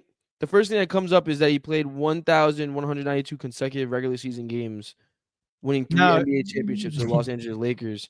And it says his outspoken commitment to Christian faith, specifically promoting sexual abstinence until marriage through his youth foundation. That's what Jay said. He said, so AC Green joke was he's a virgin throughout his NBA career. Because the That's helicopter crazy. parent. That's so crazy. Hey, man, shout out to AC Green, man. Do you, bro? But unlimited. And unlimited. The bots. Bots in the building. But, all right, let me get the 4 o'clock games. Let's do it now, David. Let's go. All right, Eric. 4 o'clock game. The first one up is the Saints at Seattle. What do we got? Just give me Seattle. I got Seattle too. I'm not rolling. As long as that team is butt. The Rattlesnake. That team wins a game this year, genuinely. I know. They had a close one last week against Arizona. They almost got it, but it's like that commercial. You got to be quicker than that, right? Next one, Broncos at Chargers. You had your prediction. You're going Chargers with this one.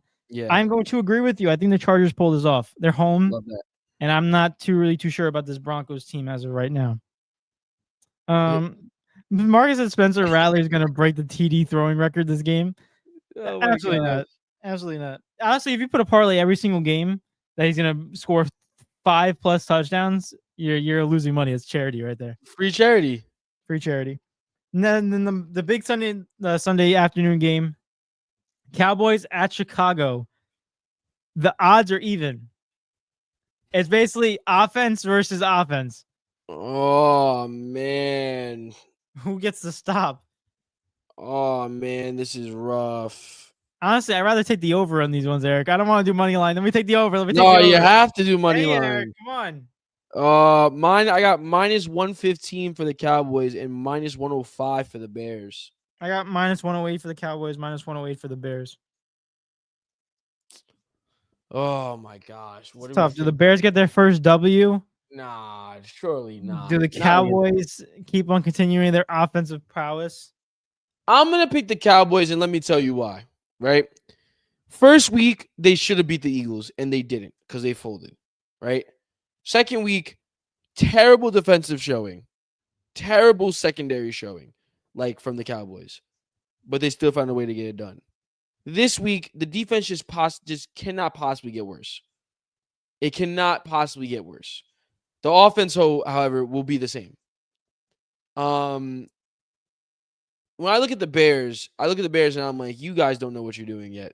Like I thought you guys were ready. You guys are clearly not ready. They blow a lead against the Vikings in Minnesota, I think it was, on week 1. You go to week 2 and get your cheeks rotated by the Lions. Like by the way, the Lions had just got destroyed by the Packers the week before. And they came to you guys and was like, we're going to take out all our aggression on you, and you let it happen. Freaking 52-21. That's disgusting. Like that is terrible. So with all that being said, man, I think I have to go Cowboys here. I have to. I'm going Cowboys too. I think the Bears have potential of being good. I just think they haven't they can't find it yet. Yeah. That's all it is. Next one's Cardinals at 49ers. This all depends on a couple factors. Yeah. Is Mac Jones still starting? And if he is, honestly, not as big of a deal as we actually thought because he's actually balling. And also, is Brock Purdy back? And also, the Cardinals situation. They've been low-key underrated. Kyler Murray is an underrated quarterback, in my opinion. He can ball out when he's not playing Call of Duty the night before. You're stupid. Oh man, see, this is what I'm saying. There's a lot of close games this week. It's just low tier teams that you don't necessarily care about. This game is hard to predict. They're 2-0 right now. They're in San Fran, both 2-0. You would think the San Francisco 49ers would win, but it's like, you're so right. Is Brock Purdy playing? Is he not playing? That's going to decide my whole thing. If Brock plays, I think I might go with the 49ers. I'm going 49ers. If he doesn't, though, I'm tempted to pick the Cardinals. Here's why. You want to know why? I think Cardinals are 2-0, but you look at their teams that they went against. The Saints and the Panthers. Panthers almost came back and beat them 27-22, and the Saints kept it a one-possession game against the Cardinals team. So we know their defense is butt cheeks, and the 49ers can do that. They can win games even with the backup. The 49ers last week beat who? The Saints, I think. The 49ers beat the Seahawks, which is impressive. I didn't think that was going to happen, and it did. But that was with Brock. Brock Purdy is my deciding factor in this matchup. And I need to know if he's playing, so I'm going to my fantasy app to find out. Brock Purdy. Let me see. Where's the search engine? Here we go. Ooh. Where is he? Brock Purdy. Questionable. It says Brock Purdy left shoulder / toe. Dave, you still with us, right? Yeah, I'm good. Oh, damn, my computer. He said officially was limited practice participant Wednesday. Purdy fulfilled coach cautions early Wednesday. During the media, Purdy's third in quarterback rotation. Purdy was third in the quarterback rotation behind Mac Jones and Adrian Martinez, according to Cam Inman. San Jose, and he was seen making throws and also jogging on what has been described a turf toe variant. Purdy threw seemingly has a chance to return to action Sunday versus the Cardinals, but how he fares Thursday and Friday will be telling. Bro, I'm going 49ers. They don't know. That's basically what they told me. Yeah. They said Brock Purdy isn't expected to take the field for San Francisco in week 3. And despite his toe and shoulder injuries. He's a turf toe variant. What the heck does that even mean? It's a type of turf toe. No. Not messing around with no injuries, man. Give me the Cardinals. Eric, Cardinals. Give me the Cardinals. I'm not messing around with no injuries. I'm picking a lot of the underdogs this week. Going underdog heavy this week. I might go Cardinals with you just because of the fact that the 49ers did versus Saints last week and they made it a 5-score game. They made 5 points. So maybe the Saints are just good at football. I'm gonna go Cardinals too. I'm changing my mind on a lot of these right now. I just if Brock plays and he's healthy, give me Brock and give me the 49ers because they're home and he is a good quarterback. If he doesn't though, no. Yeah. We gotta do this on Saturday when everything comes out. You gotta redo the numbers. I'm gonna be pissed. I have to log my thing now. Watch. It's gonna be like, oh, Brock Purdy's playing. Oh, Jaden Daniels is healed. I'm gonna be like, okay, sick. Oh, Kyler Murray's out. James Conner's out. Harrison Jr.'s out. I cash out. I cash out for 90 cents. Then you put it in the parlay where everything is your way, and then you see what you come out with. Nah, I wouldn't. I would just give up. I just give up. Give my money back. I'll do it Sunday next Night week. Football. Imagine you get all right and you didn't do it. You would be tweaking out. Sunday Night Football. That'd be the hack. We got the Chiefs at Meadowlands going against the Giants. I'm not wasting time. Give me the Chiefs. Give me the Giants. Give me the Chiefs, bro. I'm taking underdog. Their first Chiefs game home. Chiefs are minus 325. Chiefs are minus 240 for me. I think it's kind of disrespectful. I'm going Giants. Next one. And then Monday Night Football, Lions versus Ravens in Baltimore. Give me the Ravens finishing out the week. Easy, bro. Come on. All right. Here's the moment of truth. Here we go, Eric. Oh wait, I have some type of like a boost on my app. Oh yeah?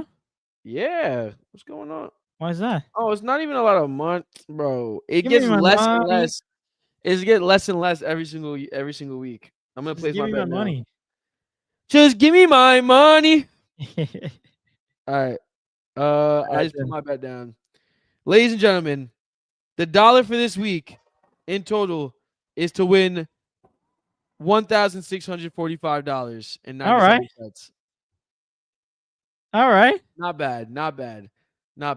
I feel like this is charity work now. It feels like charity work now. Definitely. Oh my God, Ryan! For the love of everything, stop calling me during the podcast. Y'all gonna crash out. Oh my gosh. Marcus says Caleb Williams comes out at halftime for this game. Chicago rallies around him, and the Bears win. You mean he comes out at halftime? What he's supposed to do? Oh my gosh, I don't know. I would want to say I like Ben Johnson a lot. I just don't know if they have the pieces yet around him. Next one, Marcus says, and Caleb Williams gets his cheeks rotated by the lines. He did get it last time. Eric. I'm going to crash. Now we have football underway. We put our prediction in and we did our predictions on what we think is going to happen. We're going to win. Now let's move on into EPL. And if anyone doesn't know, we're talking about Premier League. And also, we are an hour and 37 minutes into the episode. So we want to say thank you to everyone that's tuned into today's episode. If you haven't done already, hit that like button, subscribe if you're new, and share it to everyone you know. Those three things. Hold on. Before we go into EPL, Dan just brought it in, and I think we should discuss it a little. I feel like we should discuss CL first before we go EPL, because there's teams that have played this week that could affect our EPL decisions. So I kind of want to run through the Champions League really quick, just to give a little take on what was going on, because there was a lot of stuff going on. I'm done with the podcast. I'm done. You're done. You're leaving. I gotta go pee. I'll be back. I gotta go pee. What? Take it over. Take it over. Chat. I'm in the middle of also fighting with one of my great friends, Ryan Eastby. I'm calling him out fully right now because he just will not stop calling me during the pod. Swears I told him the pod was Thursday. Why? For what reason? Never did. Oh my gosh. But anyways, Dan's in the building. Dan said, well, hold on. Well, I'm going to wait. Marcus, I'm going to wait for David to come back to go over your football comments. Dan said CL's nuts today. Wow. Mentality monsters. If I had a soundboard, I'd be putting the freaking like, what the heck, bro? For anyone who doesn't know, a lot of stuff has been going on in the UCL world. For the Champions League, I should say. I don't want to describe to confuse anyone. It started on Tuesday, and let's just say there's been a really good games, a lot of really games to talk about, a lot of good headlines to talk about. David, Dan's saying that Liverpool are mentality monsters after today's win. That's what he's going with. Well, it's the same thing that we went back with last week, right? When they beat Burnley and they ran that last second game-winning goals. It's similar to another 90th minute goal, game-winning. See, I liked it. I respected it when there's a couple games that are like that usually in the year that you have to win. Brother, with Burnley defended well for 90 minutes. Liverpool were up 2-0 within the first 5 and blew the lead. And then mentality monsters, Virgil van Dijk wins a header. And great header, to be fair. Mm-hmm. I'm not jacking that. That Liverpool game, they played bad. They did not play well. They got out early and they blew a lead because that Liverpool defense is picks and chooses when to be great and when not to be great. It doesn't make any sense to me. That type of thing you're not gonna last on. I promise you will not last on this season. You will one of the two things will be gone, either the Champions League or the Premier League. You have a repeat of last season, genuinely. But this guy, man, he said that's 5 in a row. That's not luck, brother. They blew the lead and still won. All right, listen. Here's the thing. Yo, Szoboszlai banged the freaking 38-yard monster freak against Arsenal. Here's where we go. Did they still win? Yes, they got 3 points. Congratulations. Listen, Liverpool got 3 points. Congratulations. But here's my thing, and Eric can attest to what I said. Ready? It's also not true. Eric, oh, sorry, I'm crashing out. You can attest to what I said last episode. I said, getting that 1-0 victory, barely getting it against Burnley. You can't afford to lose points against teams that you deserve to beat. Granted, this is a little bit of a tougher matchup. And also, Liverpool, I said last episode, they have to find ways to get into the back of the net. Did I not say that? They had opportunities against Burnley. They need to get it done because you can't afford to barely get no points against a team or get 1 point against a team that you're expected to win. This game, similar objective. This is what I'm talking about when you say can't find the back of the net. I know they won, but they barely won. If you watch that game, there was at a point where they were still winning 2-1 Liverpool. There was like 2 or 3 opportunities where they could have closed it out. Wide open net, Mohamed Salah hits the freaking post and goes out. Another one, Florian Wirtz, the ball bounces and he can't get a good touch on it and it goes back. Defenders kick it out. And there's one more time, I think, at the TK in front of the net, friggin' hits it over the bar. Like, and that last one when they had just scored. They were up 2-1. These are the type of opportunities that I'm talking about. It gives the other team an opportunity to come back into the game. And I'm feeling like, Dan, I know you guys won. I give you your props, but I don't think it's sustainable. And I said this last episode. I'm like, you can't. This is going to get to a point where it's not going to happen, and you guys are going to tie a game, and when you guys are expected to win. Can I ask Dan? It's going to be crazy. Can I ask a question really quick? Yeah? Mm-hmm, yeah. Because he said we can only get better. That is a lie. You guys are already better. That is a bold-faced lie. You can get worse. I promise you can. Anything can happen. I'm not even going to talk about Isak and his debut performance because the commentators were saying that he's still not fully fit, hasn't played in a long time. That was his first game, his first professional game, and I mean, maybe that's why you don't sit out games. Everyone's played at least what, maybe like 5 games so far. 4 or 5, yeah. Yeah, like in Atletico Madrid, I played like about 4 or 5 games so far. So yeah, he's a little bit behind the 8 ball. So I'm not even going to talk about that. But you can get worse. You can drop points. You can drop points to a lower side. You can. You almost did.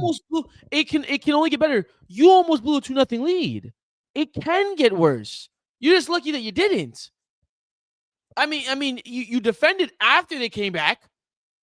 But like, let's be so real. Like, bro, we're talking. I'm so sorry. That today was a little alarming in my opinion. It's a little alarming to go up 2-0 in the first 5 minutes. I mean, and you're at your home field. You're at Anfield. What's the excuse? Eric, this is what I was saying last time, bro. That's a bigger issue sometimes. For me, last week was different because you see those games in the Prem all the time.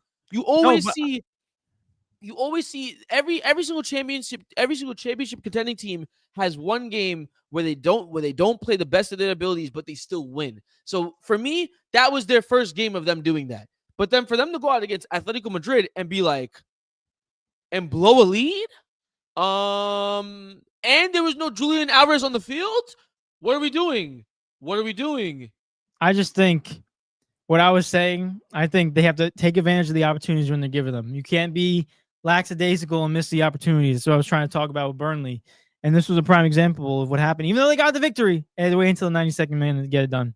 I want to ask the chat, and I'll ask you this specifically, David, too, right? This will drive home my point.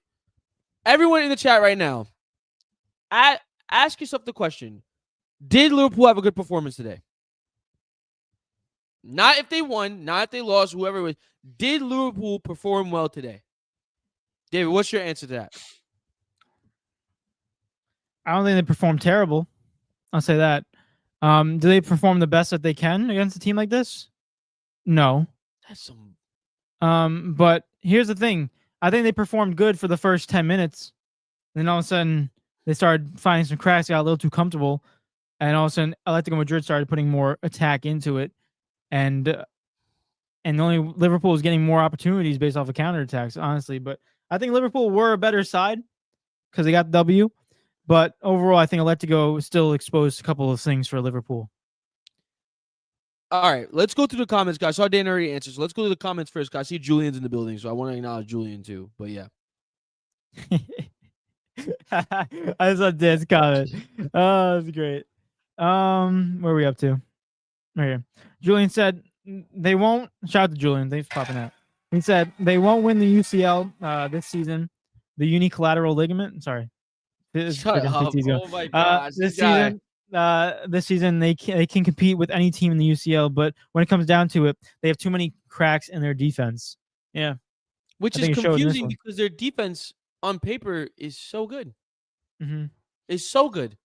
Frimpong, Konate, Verge, and Kirkes when he plays. Yeah, if not Harvey. Like I don't understand how that works. Like where do you see that problem? Like I don't know, bro. I just think there's too many little things in there. Dan said, I'm sorry, finish. Go ahead. Go ahead. No, that was all I had to say. Dan said, but did we win? He said, this is us at our worst. He said, no, it is not. I don't think it is. It's only worse because that's only what it is now. Like, we're predicting the future at this point. Can it get worse? It can get a lot better, you know? Yo, wait till you go up against a team like, with all due respect, yes, you beat Arsenal, and yes, you claimed really well, and I give you that. But Arsenal were missing their best attacker in Saka, right? I'm not giving that a full excuse, but Arsenal weren't at full strength. Neither were y'all because you were missing Frimpong as well. But like Arsenal wasn't at full strength going forward against you guys. Let y'all go against. Matter of fact, hold on. I got something even better. Hold on. By the time, who you guys got? You have Galatasaray. You have Frankfurt. What is this champion? They have Madrid. I want to see what happens against Madrid. Genuinely want to see Madrid look a little. If Madrid don't get another red card, friggin' yeah. I don't know what's going on with Madrid. Like today was like the first time I saw them, and I was like, okay, they kind of like calmed down from yesterday. Hot, their hot La Liga start. But I mean, granted, they're getting red cards every single game, and it's freaking like you're playing with 10 men. It's just frustrating. Liverpool's Champions League draw is so easy. What the heck is this? Benfica. That's what we need to talk about, though. Benfica. But let's finish the comments and then go on. Eric, Benfica might win the Champions League. We're talking about they're not. What the hell, bro? I'll tell you right now, Benfica's cooked. Jose Mourinho. Yeah, he needs to save them. He needs to save them. Hyped. You know how hyped. The Benfica are going crazy right now. Oh my God. Julian said too many cracks. Said Visca Barça. Visca Catalonia. Come on, Barça. Sorry. Said no Julian, no party. Is he referencing himself or Julian Alvarez? Yo, look at again with the freaking y'all YouTube logos are hilarious, bro. What the heck is that? What the heck? Dan said yes, but you can still be ass, but still taste good. That doesn't. Did Dan just confirm that he eats booty? I'm confused. I think Dan just confirmed he eats butt. That's crazy. I'm not gonna lie, Dan. I didn't even say it. Like, nah. Brother's wallet. He's wallet. Julian said they performed good. He said a lot of new pieces could be Liverpool's downfall in the last stretch of the UCL. And then Dan said the soccer excuse isn't enough. Remember the 4-0 versus Barcelona, no Salah, no Firmino, and they still whipped your boys. That has nothing to do with what we're talking about right now. Dan just wanted to strike me. That's all you wanted to do. That's no relevance. What the? I'm sorry. That was just showing us. Now I'm angry. Now I'm mad. Eric, go back to your report. Go back to your analyst mindset. But like, how many trophies did they win last year? Who cares? How many trophies did they win though? They won 0. They won 1. They won 1. They won 1. How many did Barca win last year? 0. No, we did our domestic treble, mate, and we went to the semifinals of the UCL. Something that they couldn't even sniff, because they got eliminated in the first round. Don't bring the UCL in here. You guys, unfortunately, lost to Inter Milan. Okay, but they lost in the round of 16. Doesn't matter. You guys still lost. You guys expected to win. It doesn't matter. It definitely does matter. You guys expected to win. Nah, man. They're big Ballon d'Or dudes in Mohamed. I was over here listening to you last year saying, "Oh, Barcelona's gonna win the Champions League," and then all of a sudden they lose to Inter, and I'm like, "Bro, we should have won the Champions League." Yeah, but you didn't. You lost to Okay. Inter Milan. You know what, David? Sorry, it's just facts. I understand it's facts, but doesn't mean I'm not saying You that, know. like. Yeah, I understand it's facts, but like Yeah, I'm you just say we should saying, have won. Should have Barca won. had a Doesn't better matter. year than Liverpool last year. So what are we talking about? Who? Barca had a better year than Liverpool last Yeah, they year. did. They did. But I still So, like when people say we should have won because it just doesn't make any sense because you we should should have. But have no, you though. didn't. You didn't. You got outplayed. You got you got out goaled, outscored. Okay, so you know what? Yeah, you know what? Mhm. So that Chelsea Barcelona final in the Champions League, yeah, they got outplayed and outgoaled. With the help of the refs. No, we won. Doesn't matter. That's called cheating. It's called It cheating. doesn't matter though. What you just said though. Eric, here's the thing. No, that's just different because this is bringing another influence of cheating and some like rigging this. That's a different aspect. This is a fair game between Inter and Barcelona. Hey, brother. Wait. Bro. No. As far as I'm concerned, man, you said it shoulda, woulda, coulda, man. The refs helped. It's simple. All right, then Portugal should have won the World Cup. Netherlands should have won the World Cup. No, but if you watch the game, they shouldn't have though. Why not? Netherlands, yes. Netherlands, I give to you. Portugal, no. Portugal beat themselves. Why is this one different? Why did Barcelona deserve to win that game? Against who? Against Inter. Barca. I saw an Inter team that was way hungrier. They were winning 4-3 Barca, and they came back and they lost 5-3, 5-4. Barca came back from being down, but then they had the lead and then they lost it. That game was a shootout. That's what I'm saying. That's two teams at even playing field. Inter wasn't more hungry than Barca. Inter just got the extra goal that day. If my aunt had balls, she'd be my uncle. Oh, piss off! Yeah. Shoulda, coulda, woulda. Not 2025. Not 2025. New year. Julian said I was referencing Alvarez. He said, Dan said classic rage bait. Yeah, that's all it is. Mark says, Dan's villain arc is good. I'm invested. Yeah, no. He said, you lost to an Inter team that put in the worst CL final performance in history. Yeah, that was butt cheeks. And you lost to PSG. Shush, man. We lost in penalties to an eventful winner. Shoulda, coulda, woulda. Shoulda, coulda, woulda. I'm not hearing this argument. For sure shouldn't have lost to that Inter team. Yeah, but you did. That's all I'm saying.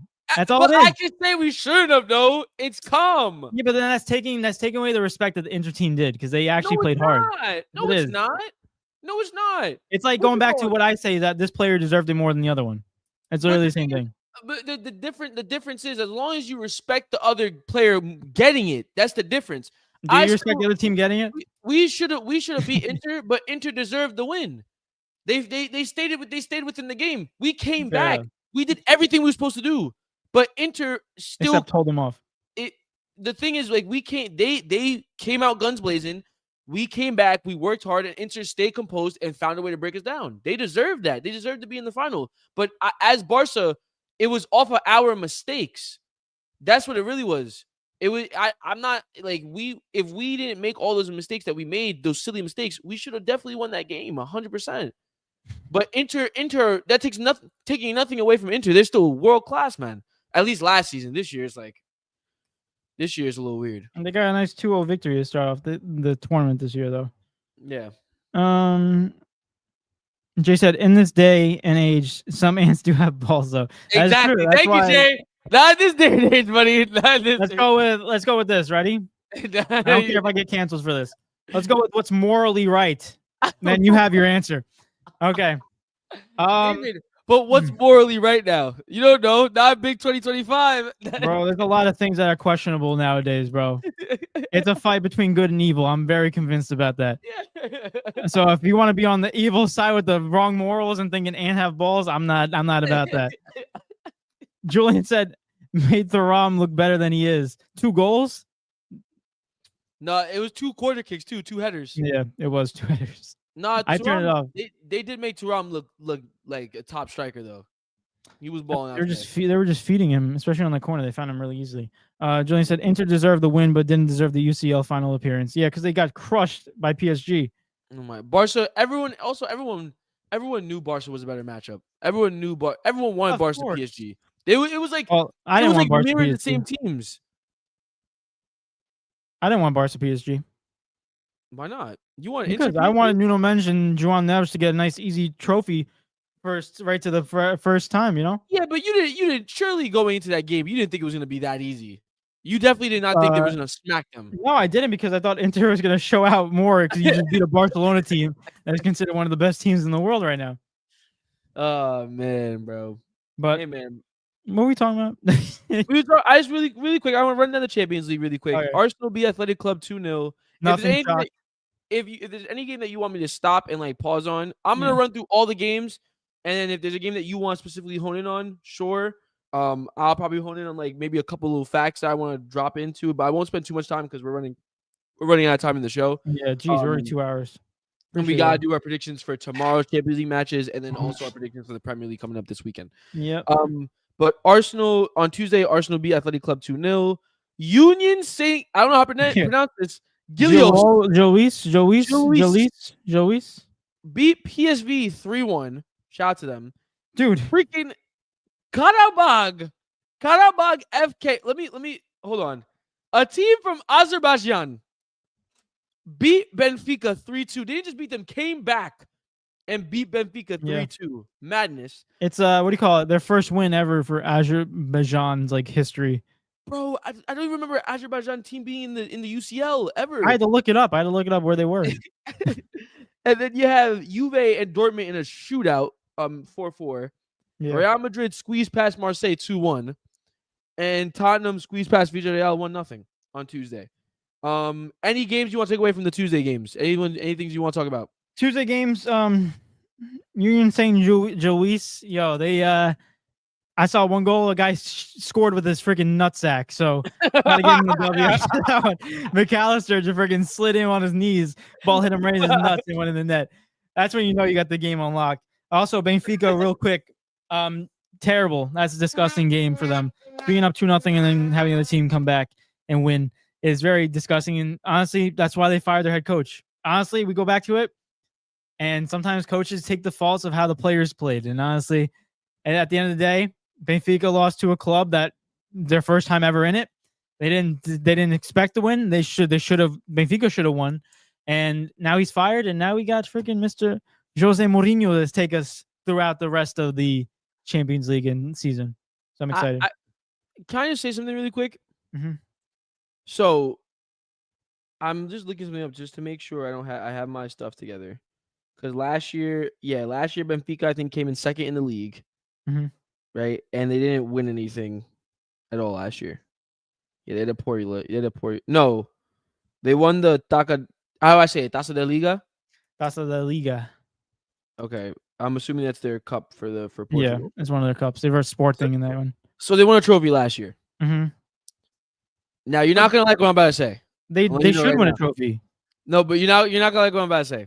Why? What are you gonna say? Benfica won one trophy last year, came second in the league last year, right? Started off the league 3-1-0, haven't lost a game yet in the league, right? And they lost one game in the Champions League and fired their head coach. There's another team in Europe that hasn't won anything yet and started the season poorly and insist on keeping theirs. And I think you know who I'm aiming at right now. I'm just saying, it's crazy to me.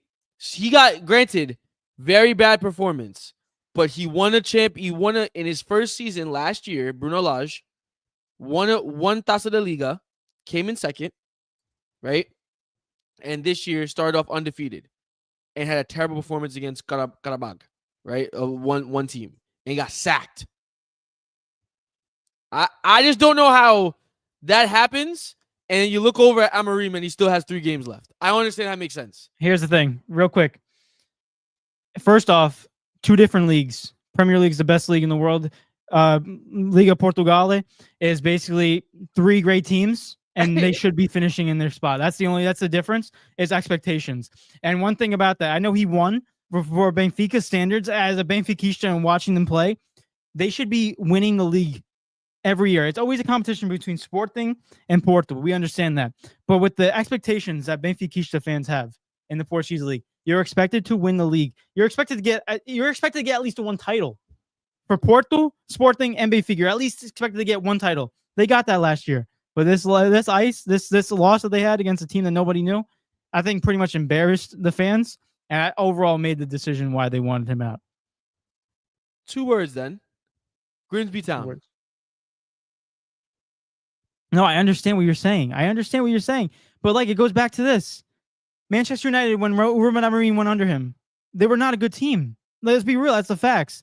He thought he was going to get them better. They got worse. I understand they got worse. We got to understand the circumstance that they're in. He went in halfway through the season. This is his first season and trying to give him a shot. They went into a season where they wanted to try it out. They had new players, figure something out. They're in the hardest league in the world. Benfica, totally different. Totally different thing. And they're undefeated in their league. Eric, it's not good enough. I'm going to be real honest with you. For anyone who watches Portugal, Benfica should be winning it. The last time they won a league is 2022-2023. That's not good. It's not good at all. Yo, but like Benfica, bro. I don't know, Bloods. I don't know, but Jose Mourinho is in the building to save them. That's one thing. I'm happy. I never been so upset, but happy that we lost. I just put it to you this way: when big clubs have big expectations, this happens. Someone will go undefeated, win a title for you last year, and then get sacked for losing a game like this. That and I understand that they haven't played like a big club, but Manchester United is a big club. Yeah, but expectations they're not there anymore because expectations aren't there. That's the difference. They've died because of the amount of time that they've lost. Mm-hmm. But like the expectations should be, I don't know, the way it's ran. That's why they're in the situation that they're in right now. I think here's how it goes down. Basically, what you said, and I think this is a big thing why they fired their coach for Benfica. Expectations. Benfica is not expected to win the Champions League. Benfica is only expected to win their league and win their cups and finish first. The fact that you didn't is very devastating. Manchester United, they finished butt cheeks last year. You came into a situation where the expectations are already low. Your expectation is, let's try to finish mid-table. And now it's already sucking. But you got to give them more of a chance. Now, Benfica, you have no chance. You're already the best team in the world. You got to stay that way. I really hope we have Manchester United fans in the building right now. I don't know if we do or not. So basically what David's saying here is that Manchester United is a mid-table team and the expectation is dead and the club is finished. That's what's going on. Because but the thing is though, that means their expectation. Man United, if they don't have expectations to win the league, granted their teams are good enough, but if they don't have expectations to compete, the club's finished. They have the expectations of freaking Crystal Palace at this point. It's you got to start one step at a time, and I think with the owners that they have, technically low key, I said this to you privately, they are finished. I don't give a crap. I don't give anything about Manchester United because, like I said, I don't like the ownership. I think that's a big problem, and when you have a cracked foundation, everything above you is gonna freaking fall down. Hey man, but they're making money though. They're making money. They got $600 million euros, bro. We're freaking rolling. Apparently, they're making money, but they can't win this. It's like you have all the money in the world, but nobody wants to go to you. So, dude, in the biggest drought of Manchester United's history, they've made the most money. Dan, let's be real. He said false. Any team that makes a CL should be expected to win it. Because be realistic. What? If you should be hoping or trying to win. I'm not saying they're not trying to win, but I'm saying realistically, expectations. You think Benfica is gonna win a CL? Come on, let's be real. Sporting. You think Sporting's gonna win a CL? I mean, back in the day. You think Porto's going to win a CL? Back in the day, that was the expectation. But here's the thing. Even if here, going into the CL, do you think Sporting was going to beat City and make it far? That's the thing. You got to go with the expectations that you start off with. Benfica starting off, they're not expected to win. To be fair, but wouldn't that then factor into like them not firing Bruno Lage? No, it actually does the exact opposite because what I mentioned, I said it has nothing to do with CL. I said it has something to do with EuroLeague. That's what all they care about. Dude, but they're doing well in the league. What? They're doing well. Yeah, right now they're in 5th place. I mean, they're one game behind. But overall, like you're looking at a situation where I think the embarrassment of that game pretty much put it to an end. Bro, they haven't lost a game in the league yet. They tied 1. But they haven't lost. I understand what you're trying to say. But this is what you're trying to do. Ready? I'm going to be real. I'm going to be real with this. You're trying to put top 5 league type of mentality, not even that, Premier League and La Liga mentality into a Liga Portugal. It's different. It's different mentality. I'm not though. I'm not. I swear to you, I'm not. I'm just saying, as far as expectations go, I get it. Benfica is expected to win the league every single year. I kind of disagree with that, but in the sense because there is 3 powerhouses of Portugal. So it's like they're expected to compete for the league every single year, and they expect to win a title every single year. I get that, but they're on course. Like they still can they're on course. They haven't lost a game yet this year. They won a league last year. Bruno Lage got into the gaffer role last year and won a trophy in his first year. And then on now he loses one game in the Champions League and he gets booted. But Ruben Amorim comes in, puts United already in a drought, makes them. Well, I'm not gonna say makes them worse because honestly, I gave him a clean slate the first season. Comes in this season and loses Grimsby Town and steals a job. I'm just saying, like Grimsby Town is 4th tier. Grimsby Town is worse than Karabag. They're garb. They're trash. At least Karabag's in the freaking Champions League. I don't know, man. I just think I think, put you this way, him getting fired, I appreciate clubs that can make hard decisions because I think that's what makes, like, you got to make a decision to move around. And I think Jose Mourinho will do a great job. I don't think it's going to be a problem for Benfica. I don't think you're going to see a real difference.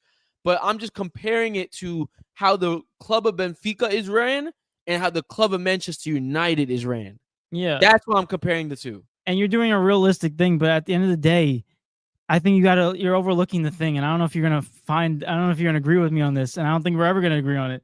But I think it's a big factor. The expectations and what league you're playing in. I think is a big factor what you're going into. You think Bruno Lage deserved to be sacked more than Ruben Amorim? Let me ask you that question. Here's the thing. At the end of the day, did he deserve to be sacked more than Ruben Amorim? No. Because he won a trophy, like you said. But at the end of the day, the expectations that Benfica has, and these Benfiquistas are freaking crazy because I have some in my family. And you go with what Ruben Amorim came into with Manchester United, they sucked. Let's be real, spit facts. They sucked. Mm-hmm. So you're trying to be like, can we get better? We're not trying to win the league yet. We're just trying to get better every single year.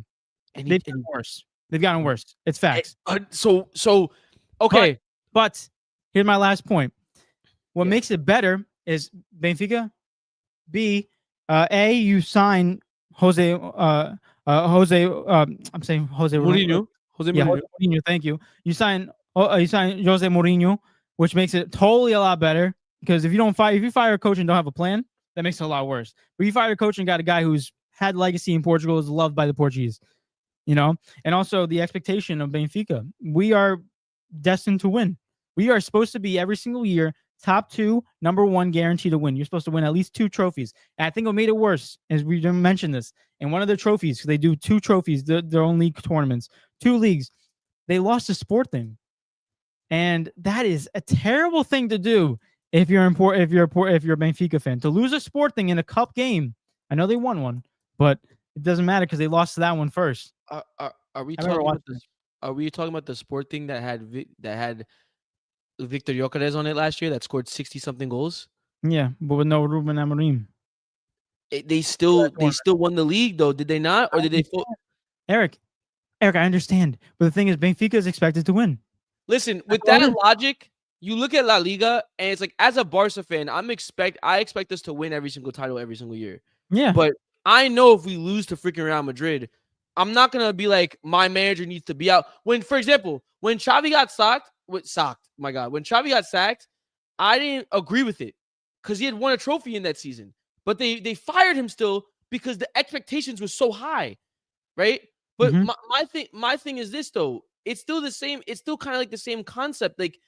The only difference is they fired Xavi because after the season was over, Bruno Lage lost one game. Let me ask you this, right? Because I'm trying to get a better understanding. Do you think Bruno Lage should have been sacked? Yes or no? No. I have a lot of sympathy for coaches. Okay. So with if if you don't think he should have been sacked, but you're like at the same time, it's like, yeah, but I understand why he was sacked, right? Mm-hmm. How do you not understand if like, because I know you're on the side of like don't sack Ruben Amorim, but it's like, how do you not hold No, that? now I'm on the side where I just don't care anymore. So I switched sides very quickly about the Manchester United situation. I don't care anymore. Overall, I think you look at this. I think there's bigger issues than just coaches, and I express this a lot. All I'm trying to go based down of is at the end of the day, expectations. Let's go back into the League Portugal, right? Let's go Shabs, my beloved Shabs team. Oh God! If you were to go and coach Shabs, what's their expectation? To not get relegated. Promoted. To not get relegated, to stay mid-table or maybe get promoted to the. That's a gift. That's a gift that we get promoted.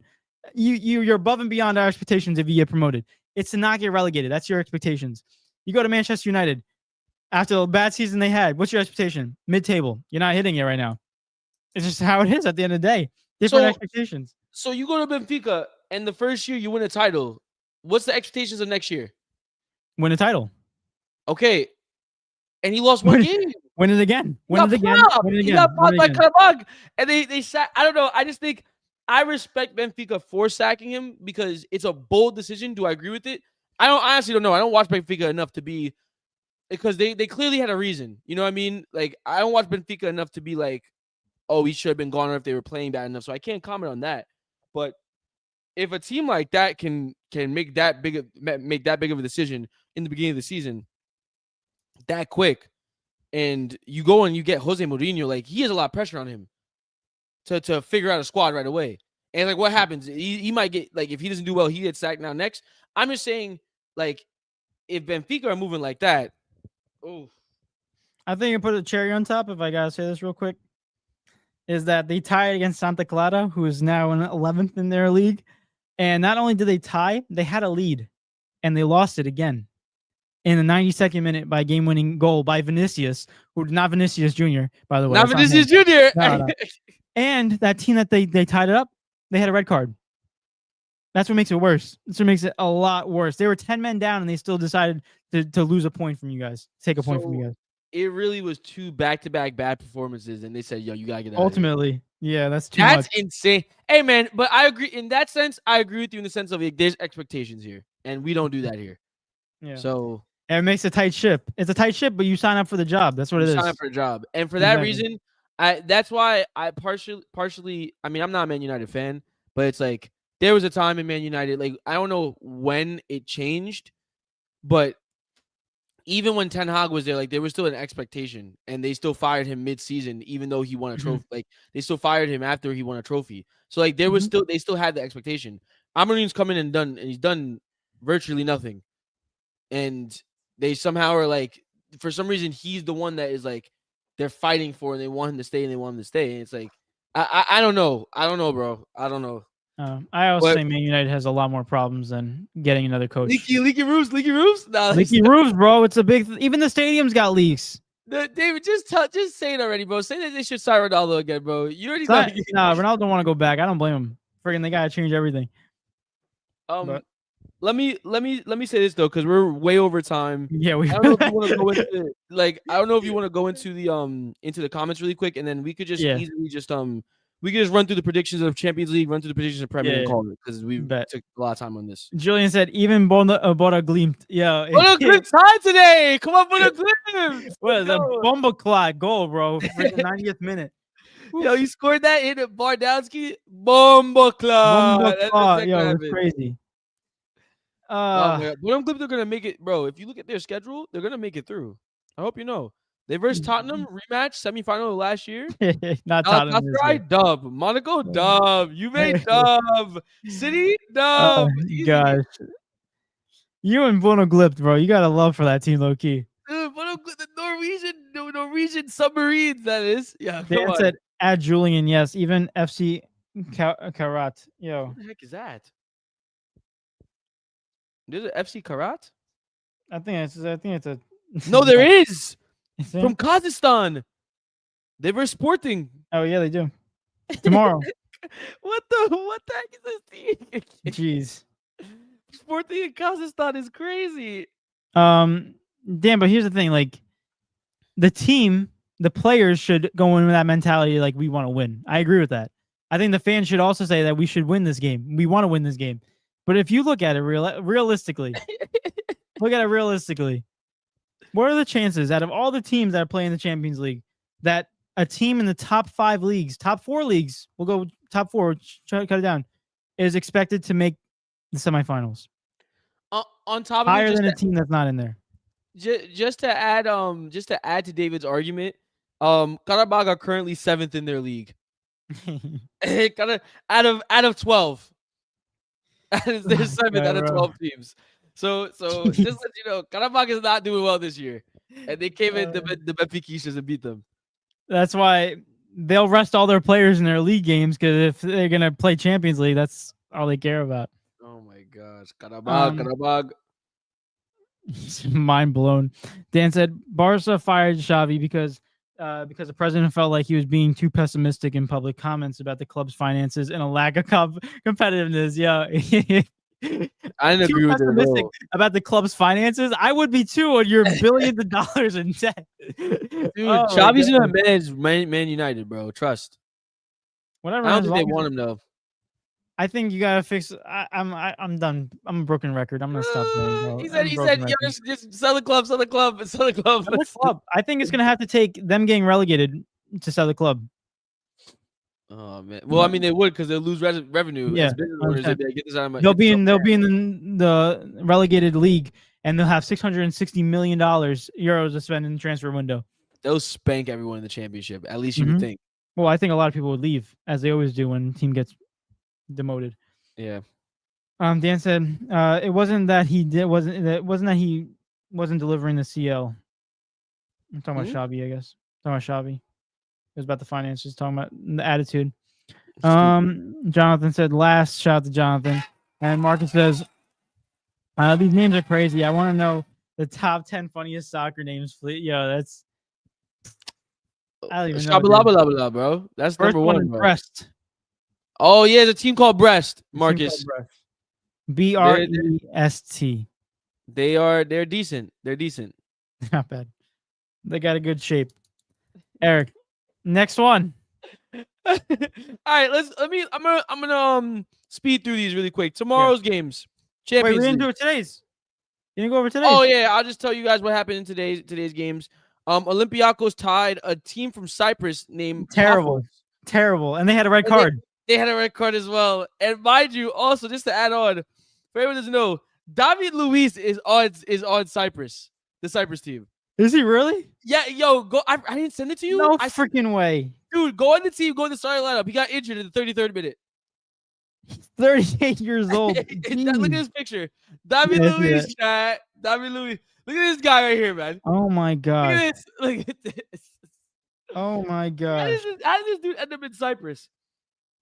What is going on in that freaking? Oh my gosh! But Olympiacos tied them. It's crazy. Slavia Prague tied Bodum Glimt, which was also a really good game to watch. That was fun. The fun fact: the left back that scored twice in that game, I think that was his second game for Slavia Prague. Well, yeah, great impression. It's crazy. Inter beat Ajax 2-0. Boring game, to be honest with you. Yeah, in my opinion. Bayern versus Chelsea. Bayern handled Chelsea 3-1. Bayern doing what they do. Bayern did what they did. Shout out to Cole Palmer though. Cole Palmer's baller. He scored 2 goals, but one of them was offsides by like a hand. But like Cole Palmer did ball out. And Harry Kane, he scored 2 goals. Harry Kane always does what he does. I know. He's good. Harry Kane is automatic. Like that's easy money. Mm-hmm. And Liverpool, like we said, escaped from Atletico Madrid 3-2. And then PSG put pain on Atlanta 4-0. Nuno Mendes, Gonçalo Ramos, come on. PSG looked like they want to pick up exactly where they left off from. And mind you, Dembele and Doué both did not play this game. Yep. Or I don't know if they. They didn't play. Because I think they're both hurt right now. Yep. But yeah, PSG looked like this year, instead of they want to do everything again and they want to go invincible this year. That's what it's looking like. Yeah. The thing that sucks though is that João Neves left the game with an injury. Oh, did he? Yeah, but it doesn't look serious. So. Oh, João Neves. All right, but that Champions League standings right now, I'll just give you the top Because it's the top 23 or 24 that go through, and all of them haven't played yet. So I'm just gonna give you the top 8 because I think the top 8 go through directly. It's PSG in first, Union Saint Gilles in second, Luis. Bayern third, Arsenal fourth, Inter fifth, Karabakh sixth, Liverpool seventh, and Madrid are eighth. Jeez, horror. There it is. And for tomorrow, really quick, David, let's go through these first two matchups at 12:45. We have Club Brugge versus Monaco. I don't even know, and honestly, I don't really care. Yeah. I have no idea, dude. Give me Monaco, I guess. Yeah, I say give me Monaco too. This could be a tie too. Who knows? It could be, but I'll go Monaco. Copenhagen or it's really Copenhagen, but it's Copenhagen, whatever it is. It's Copenhagen versus Leverkusen. Give me Leverkusen. Let me be weird. Give me a draw. And then the 3 p.m. games: Frankfurt versus Galatasaray. I'm taking Galatasaray.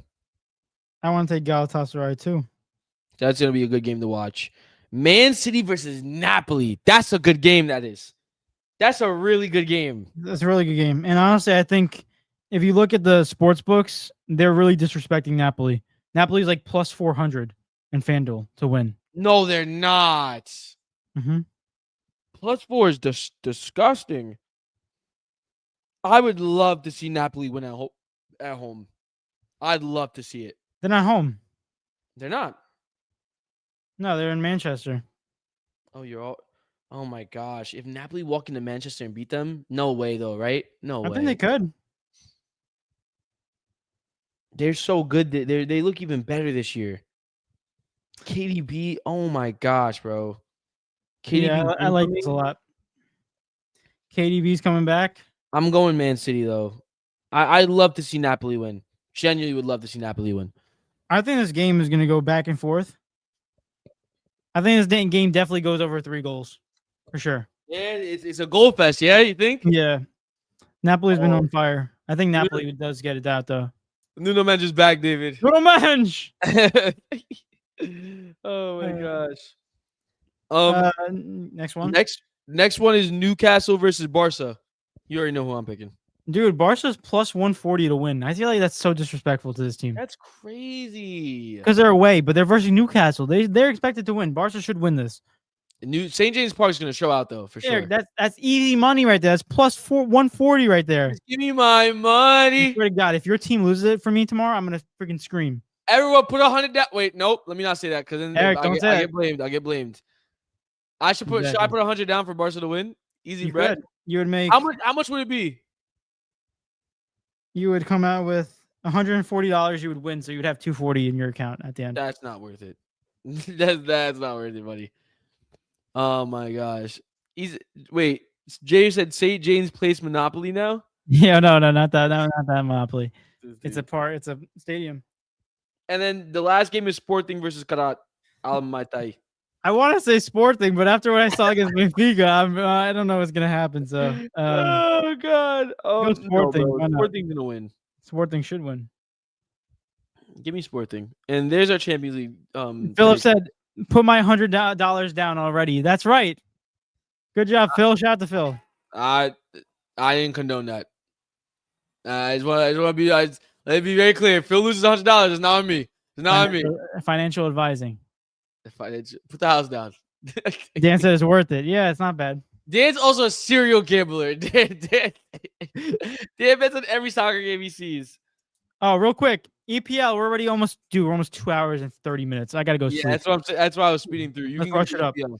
So we got EPL predictions, and for last week in week 3, we finished off with Eric had 11 points leading it, and I had 9 points. Now we went to week 4, which was last weekend. We didn't get time to go over on Monday. Go over it. Oh my gosh. I'm not gonna go in. I'm just gonna go over the predictions we had. That's it. Yeah. Basically, what happened? We both had Arsenal win, and Arsenal did win. So we get a point for that. And we both had Bournemouth winning, and they did win. So we get a point for that. Then we had Crystal Palace winning, and they tied.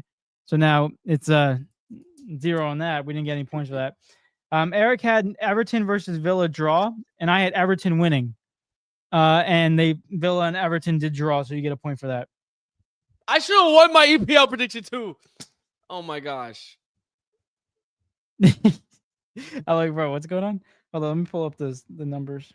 Eric also said, "I'm now homeless due to Eric's betting advice." No, Eric bets. You know why, He bro. said, he's saying, "I'm now homeless due to Eric's bets." Like he's referring to himself Oh because his name is Eric, so he's not referring to this Eric. He's referring to himself. Yeah. no, What? I don't think so. But we'll roll with it if it doesn't get us copyrighted, right? Hey man. Also, after everything, we say bet responsibly. So technically on your fault if you do it, And right? now, I think I put that little marker. now we have a clean slate. There it is. Easy peasy. Listen, you had Everton drawing. I had Everton winning. Everton did draw 0-0 against Aston Villa, so you get a point for that. I do not. Next one we go into, we both had Fulham winning. Fulham did win with a last-minute goal. Yes. And then we both had Newcastle winning. Newcastle did win 1-0. Jeez. And for the 12 o'clock game, you had West Ham winning, and I had Spurs winning, and Spurs won 3-0.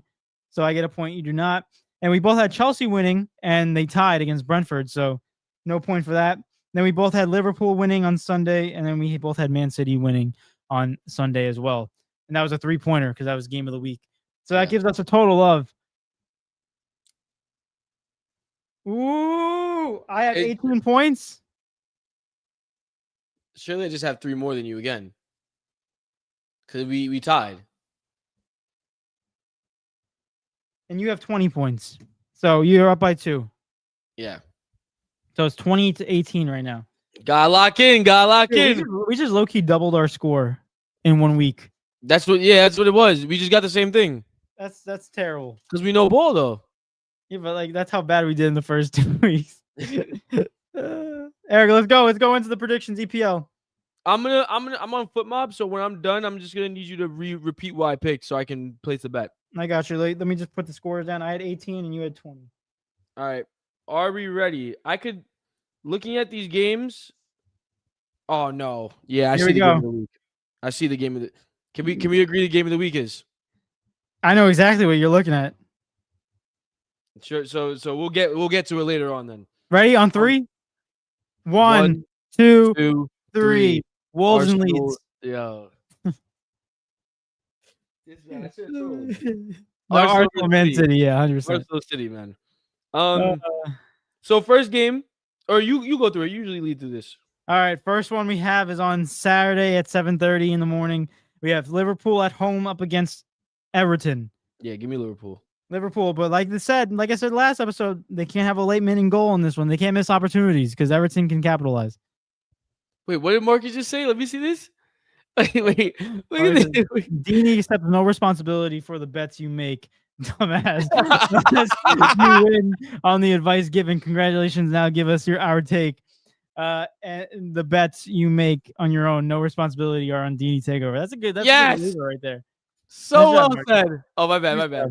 That was good, Marcus. So we both have Liverpool winning. Yeah. And then next one is Wolves at home against Leeds. Will Wolves get their first victory? Give me Wolves to get their first victory at home. They got to get it somehow. This game is wank. It's really bad. This game is wank. It might end in a tie. And Wolves are home? Yeah. Dude, Wolves have 0 points. That's what I'm saying. They got to get 1. They got to get 1. Wolves are finished. They played good against Newcastle their last game. Aston Villa are in 19th. Yeah. What's going on? Give me a draw. All right. Give me a draw, yeah. All right. Next one. Leeds. Next one we have Brighton at home up against Tottenham. Brighton just lost last week. Nah, they're not gonna beat Tottenham. They're not gonna get a draw at Tottenham. I'm sorry, I don't care. They're home. Tottenham's gonna come walk in there and win. Tottenham is actually the underdog. No, they're not. Tottenham is plus 200. Brighton's plus 125. Are they trying to tell us something? Brighton's home, so I don't know what they're trying to tell us. Are they trying to tell us something? That's free money. Wait, are they trying to tell us that Brighton's gonna win? What does that mean? I think that's what it means, that they might tell us that Brighton might win. I'm telling you right now, Brighton beat Tottenham like by a last minute or like some. Watch the ref in that game very closely. Watch the ref in that game yeah. because there's no way, dude. What proof do you have to tell me that Brighton is the favorite? I think the fact that they're coming off of a short week, that's the only thing I can give. But Tottenham just beat West Ham 3-0 and then beat VJL 1-0. And Brighton lost to Bournemouth. Yeah. Eric, I'll be right back. All right, go on. I'm going with Tottenham. I don't know if Vegas is trying to say something or not. I don't know. But I'm definitely going with Tottenham. I don't know how Tottenham are not the favorites at all. The next game I have on the slate, and I'll wait for David to answer this, but it's Burnley versus Nottingham at Turf Moor in Burnley. Both of these teams are pretty bad right now. Like, both of these teams are looking for form. Nottingham are 15th, Burnley are in 17th, two top bottom table teams. I think Nottingham walk in and they get the W. Which one? Nottingham versus Burnley. Both of them, it's kind of even, but I think Nottingham get the W in this one. What was Nottingham's last match? Do you know? They lost to Swansea 3-2. I don't know if this was a cup match or not. That's the thing. Ooh. Swansea City, Nottingham. Yeah, it's definitely a cup match. They lost to Swansea. Nottingham. Some of these teams, United at the forefront, but like some of these teams are having bad years so far. Like Villa should be. We don't talk about Villa because they're not as big, but Villa's having a terrible year. Nottingham's had a bad start. Like Nottingham started good, but then the last 3 games has been horror. Now, granted though, they do have Ange Postecoglou now at the helm, so that's true. We'll see instead of Nuno. Let's go. I'm gonna go Nottingham W. Yeah, I'll go Nottingham as well with you. Next one. After I fill this in. Oh God, this one is. Next one we got West Ham at home against Crystal Palace. Oh my gosh, chat. You know what, dude? Was there EFL Cup games that I missed this week? Yes, there were. Missed this, yeah. Chat. I'm not gonna lie to you guys. If I'm not mistaken, yeah, Crystal Palace have one of the best defenses in the league right now. Mm-hmm. I'm gonna go draw. I love West Ham. Don't get me wrong. I'd love to see them win. I actually should be picking West Ham to win, to be fair, because I know I'm gonna watch the game and I'm gonna be pissed. But I'm gonna go. I'm gonna go draw because I don't know how we're gonna score against this team. And I'll take a draw against Palace. I'll take a draw for West Ham against Palace. That brings us out of the relegation zone. I'm going draw too. Okay. Because of the fact that I don't think West Ham are gonna win, but I sure as know that Crystal Palace love draws and their defense is stellar. They just can't finish. The reason I'm picking draw is because I don't see how we win this game, but I could see Palace winning this game. So I'm picking draw because I'm not going to pick my team to lose. I can see them tying because Crystal Palace loves tie games. But like our defense, West Ham has the worst defense in the league right now. Yeah, but then they have to go against Mateta, Sarr, like them boys are coming through. Yeah. But like I said, Crystal Palace can't find the back of the net. Next one is Manchester United versus Chelsea. Give me Chelsea. We're not doing this. Oh, we're not doing this. I know they tied Brentford, but Man United is free dubs. That defense. Give me Man United. No way. Are you actually serious? What? Are you serious? No, I'm joking. Oh. What do you think this is? They're versus Chelsea. Dude, that defense is Luke Shaw's still starting games. So as long as Luke Shaw's still in the lineup, I'm taking Chelsea. Hello, we might see that new goalkeeper, Lemens. Yeah, the new guy that they signed. To see how he is. Lemens, that's not right. If he puts him to start against Chelsea, that's so foul. It's better than having freaking Bayern or whatever his name is. Last game, he didn't even really make a mistake for real. Like the defense was trash. That defense was trash. He made one mistake where he slipped when he kicked it out. There was a pass back, and then they almost scored off of that. You saw Onana's debut for was it Trabzonspor? Yeah. He's a baller, bro. Nah. Next one, 3 o'clock game on Saturday. Fulham at home against Brentford. This is the game that breaks the parlays. Yeah. Oh, this is the game that breaks the parlays, chat. Who's home? Oh, it's in Craven Cottage. I'm feeling a Fulham win, but the way they beat Leeds last time is disgusting. Brentford have been consistently mid.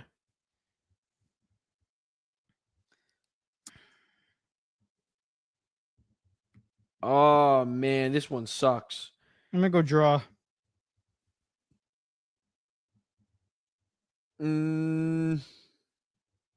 This whole Fulham team is just mid. Screams mid. The defense is there though. The defense is definitely there. I look at this lineup. Brentford. See, the thing is though, Brentford. Oh my gosh. No, I'm looking at the wrong team. Nah, man. Give me Fulham. Fulham dub. Fulham. And Sunday games to close it out. I'll join Fulham with you. Okay. And then Sunday we got Bournemouth at home against Newcastle. Another game that could break the parlays, for real. Dude, this is another one. Yeah, give me a draw. Oh, this one sucks. Because Bournemouth's been playing really well. Do they beat Newcastle? Yeah, I'm doing that. Nah. Wait, what? What? No, I'm just looking at something. Newcastle gotta face Barca though tomorrow, and then they gotta go back. Yeah, they're gonna get crushed. No. Yeah, they're gonna be depleted. Give me Bournemouth. Who's coming off the bench to help them survive? That's the real question. Yeah, I'm gonna take Bournemouth. That one might be a draw though. I could very well see that being a draw. But give me Bournemouth. That's a good game. It's a good game to watch, that is. Next one, Sunderland at home against Aston Villa. Jesus Christ. Give me Sunderland. No shot. You're picking Sunderland. Yes, I am. Oh my god. They did tie Palace. Aston Villa. I can't be bothered with this team. Can I be real though? Be real.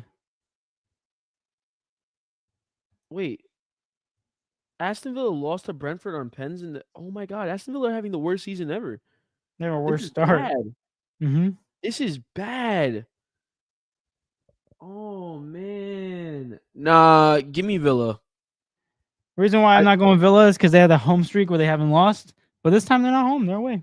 Yeah, but last game, I can't believe they lost, but they're going to have Sancho and Harvey Elliott finally ready to go. I think that's what it's going to be. And they're going to beat Sunderland. I think when Sunderland's home, they have all their wins at home. Rightfully so. They got the nice home crowd. It's a lot of good games. Yeah, I got Villa though. I'll go Villa. And the game of the week, Arsenal versus Man City in Arsenal. So Emirates Stadium. Oh my gosh, this is another tough one. This is another really tough one. It all depends on how Napoli game goes tomorrow for me, honestly. I take Arsenal though. I take Arsenal. Do I? Yeah, I do. I take Arsenal. Take Arsenal to beat City. I want to go tie so bad. Then do it, man. I just think no, I don't think City are better than Arsenal defensively are better than City, I think, right? Dude, Odegaard's not playing, Saka's not playing. Yeah, but Nani Madueke has been playing great. Eze could just fit in that role for Odegaard. I've never been high. Odegaard hasn't been too great in the last year. They have replacements. I'll go Arsenal. That's what I would say at least. I'm going Arsenal too, just because of the fact they're home. Now they both have the same amount of goals for attack, but I think that defense is not as good. Oh no, but Donnarumma's playing. Oh man, I totally forgot about that. Donnarumma's like an ultimate shot stopper, bro. I'm gonna go draw.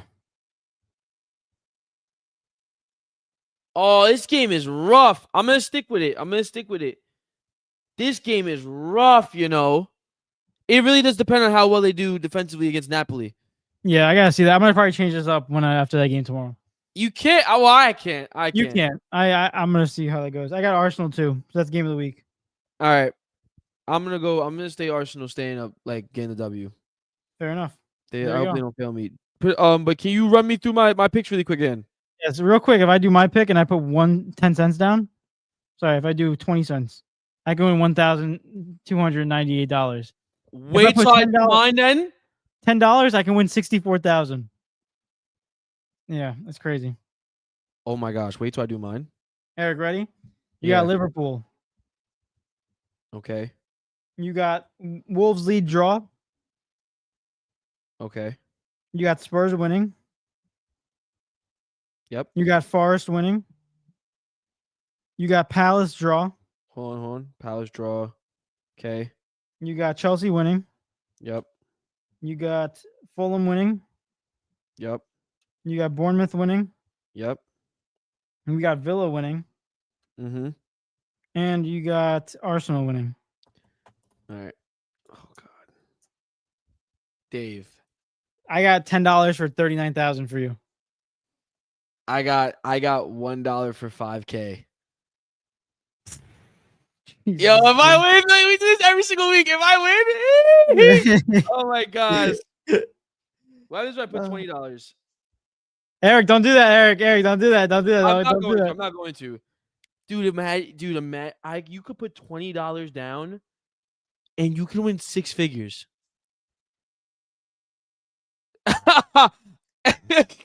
Yo, what happens if you put $100 down? Eric, stop there. $500,000. Eric. Nah, we put the bet down. $1. Can it be $500,000 worth of sleep hours I'm gonna miss? I mean, you could take a whole year off. True. I can't. I got to. Dude, I put $20 down. I give you some of that money. Your tuition's paid off. Hey! Put down 50. No, man. I put it down though. Oh man. Imagine this works. I have a lot of draws in there. Yeah, you do. I don't have a lot of draws. I only have one, which is nothing new with me. Dude, I do have a lot of underdogs winning. If I see 1,000, cash out. Thank you. They're never gonna give you that much money. If your cash out's like 2,000, they're probably gonna give you the most 500. Dude, if I get everything right on Saturday, my cash out better be at least like 1,000. Oh, we'll be together on Saturday. We'll get to watch one of the last games, the Fulham game. Oh my god! Eric. You're gonna see me either be really happy or really sad. Yeah, after the Chelsea game. But yeah, man, that's all I got for today, though. Me too. I'm beat. I'm tired. I appreciate y'all for tuning in. Marcus says, non-sports question: how much does Sean Evans' stomach bubbling and his butthole screaming when he kissed Keke Palmer? Yeah, I saw that on Hot Ones. The Wing Show. Someone kissed Keke Palmer? The main host. He has a crush on her and he kissed her. Yeah, on the show. No, he did. No. Yeah, he did. Yeah. I gotta watch that now. Yeah, he was hyped. For sure, he was hyped. He was probably the freaking bald dude had a crush on Keke Palmer. Yeah. What? I just say he was screaming out of both ends. Wait, what? I would never expect that. Yeah, and then Jay said, "Oh, a lot, my friend, a lot." But he went for it. Yeah, he went for it. You got it. Wow, I gotta watch that. That's crazy. He definitely was mad hyped. He definitely was so hyped. For sure. But guys, without further ado, thank you for tuning in. We almost did 3 hours of this episode. That's crazy. Man, a lot of sports to talk about. We appreciate every single one of you guys. You guys are the best, as always. And without further ado, if you haven't done it already, hit that like button, subscribe if you're new, share the show to everyone that you know. We're still at 249 subscribers, so hopefully next episode we get 250. We appreciate you guys. We love you guys. And as always, it's been your boy, David. And it's been your boy, Eric. And we're out, guys. Enjoy the rest of your weekend. Enjoy football. And enjoy Premier League soccer. Enjoy everything. Enjoy time with your family and friends and your loved ones. And we are out. See you back on Monday. Peace. Peace.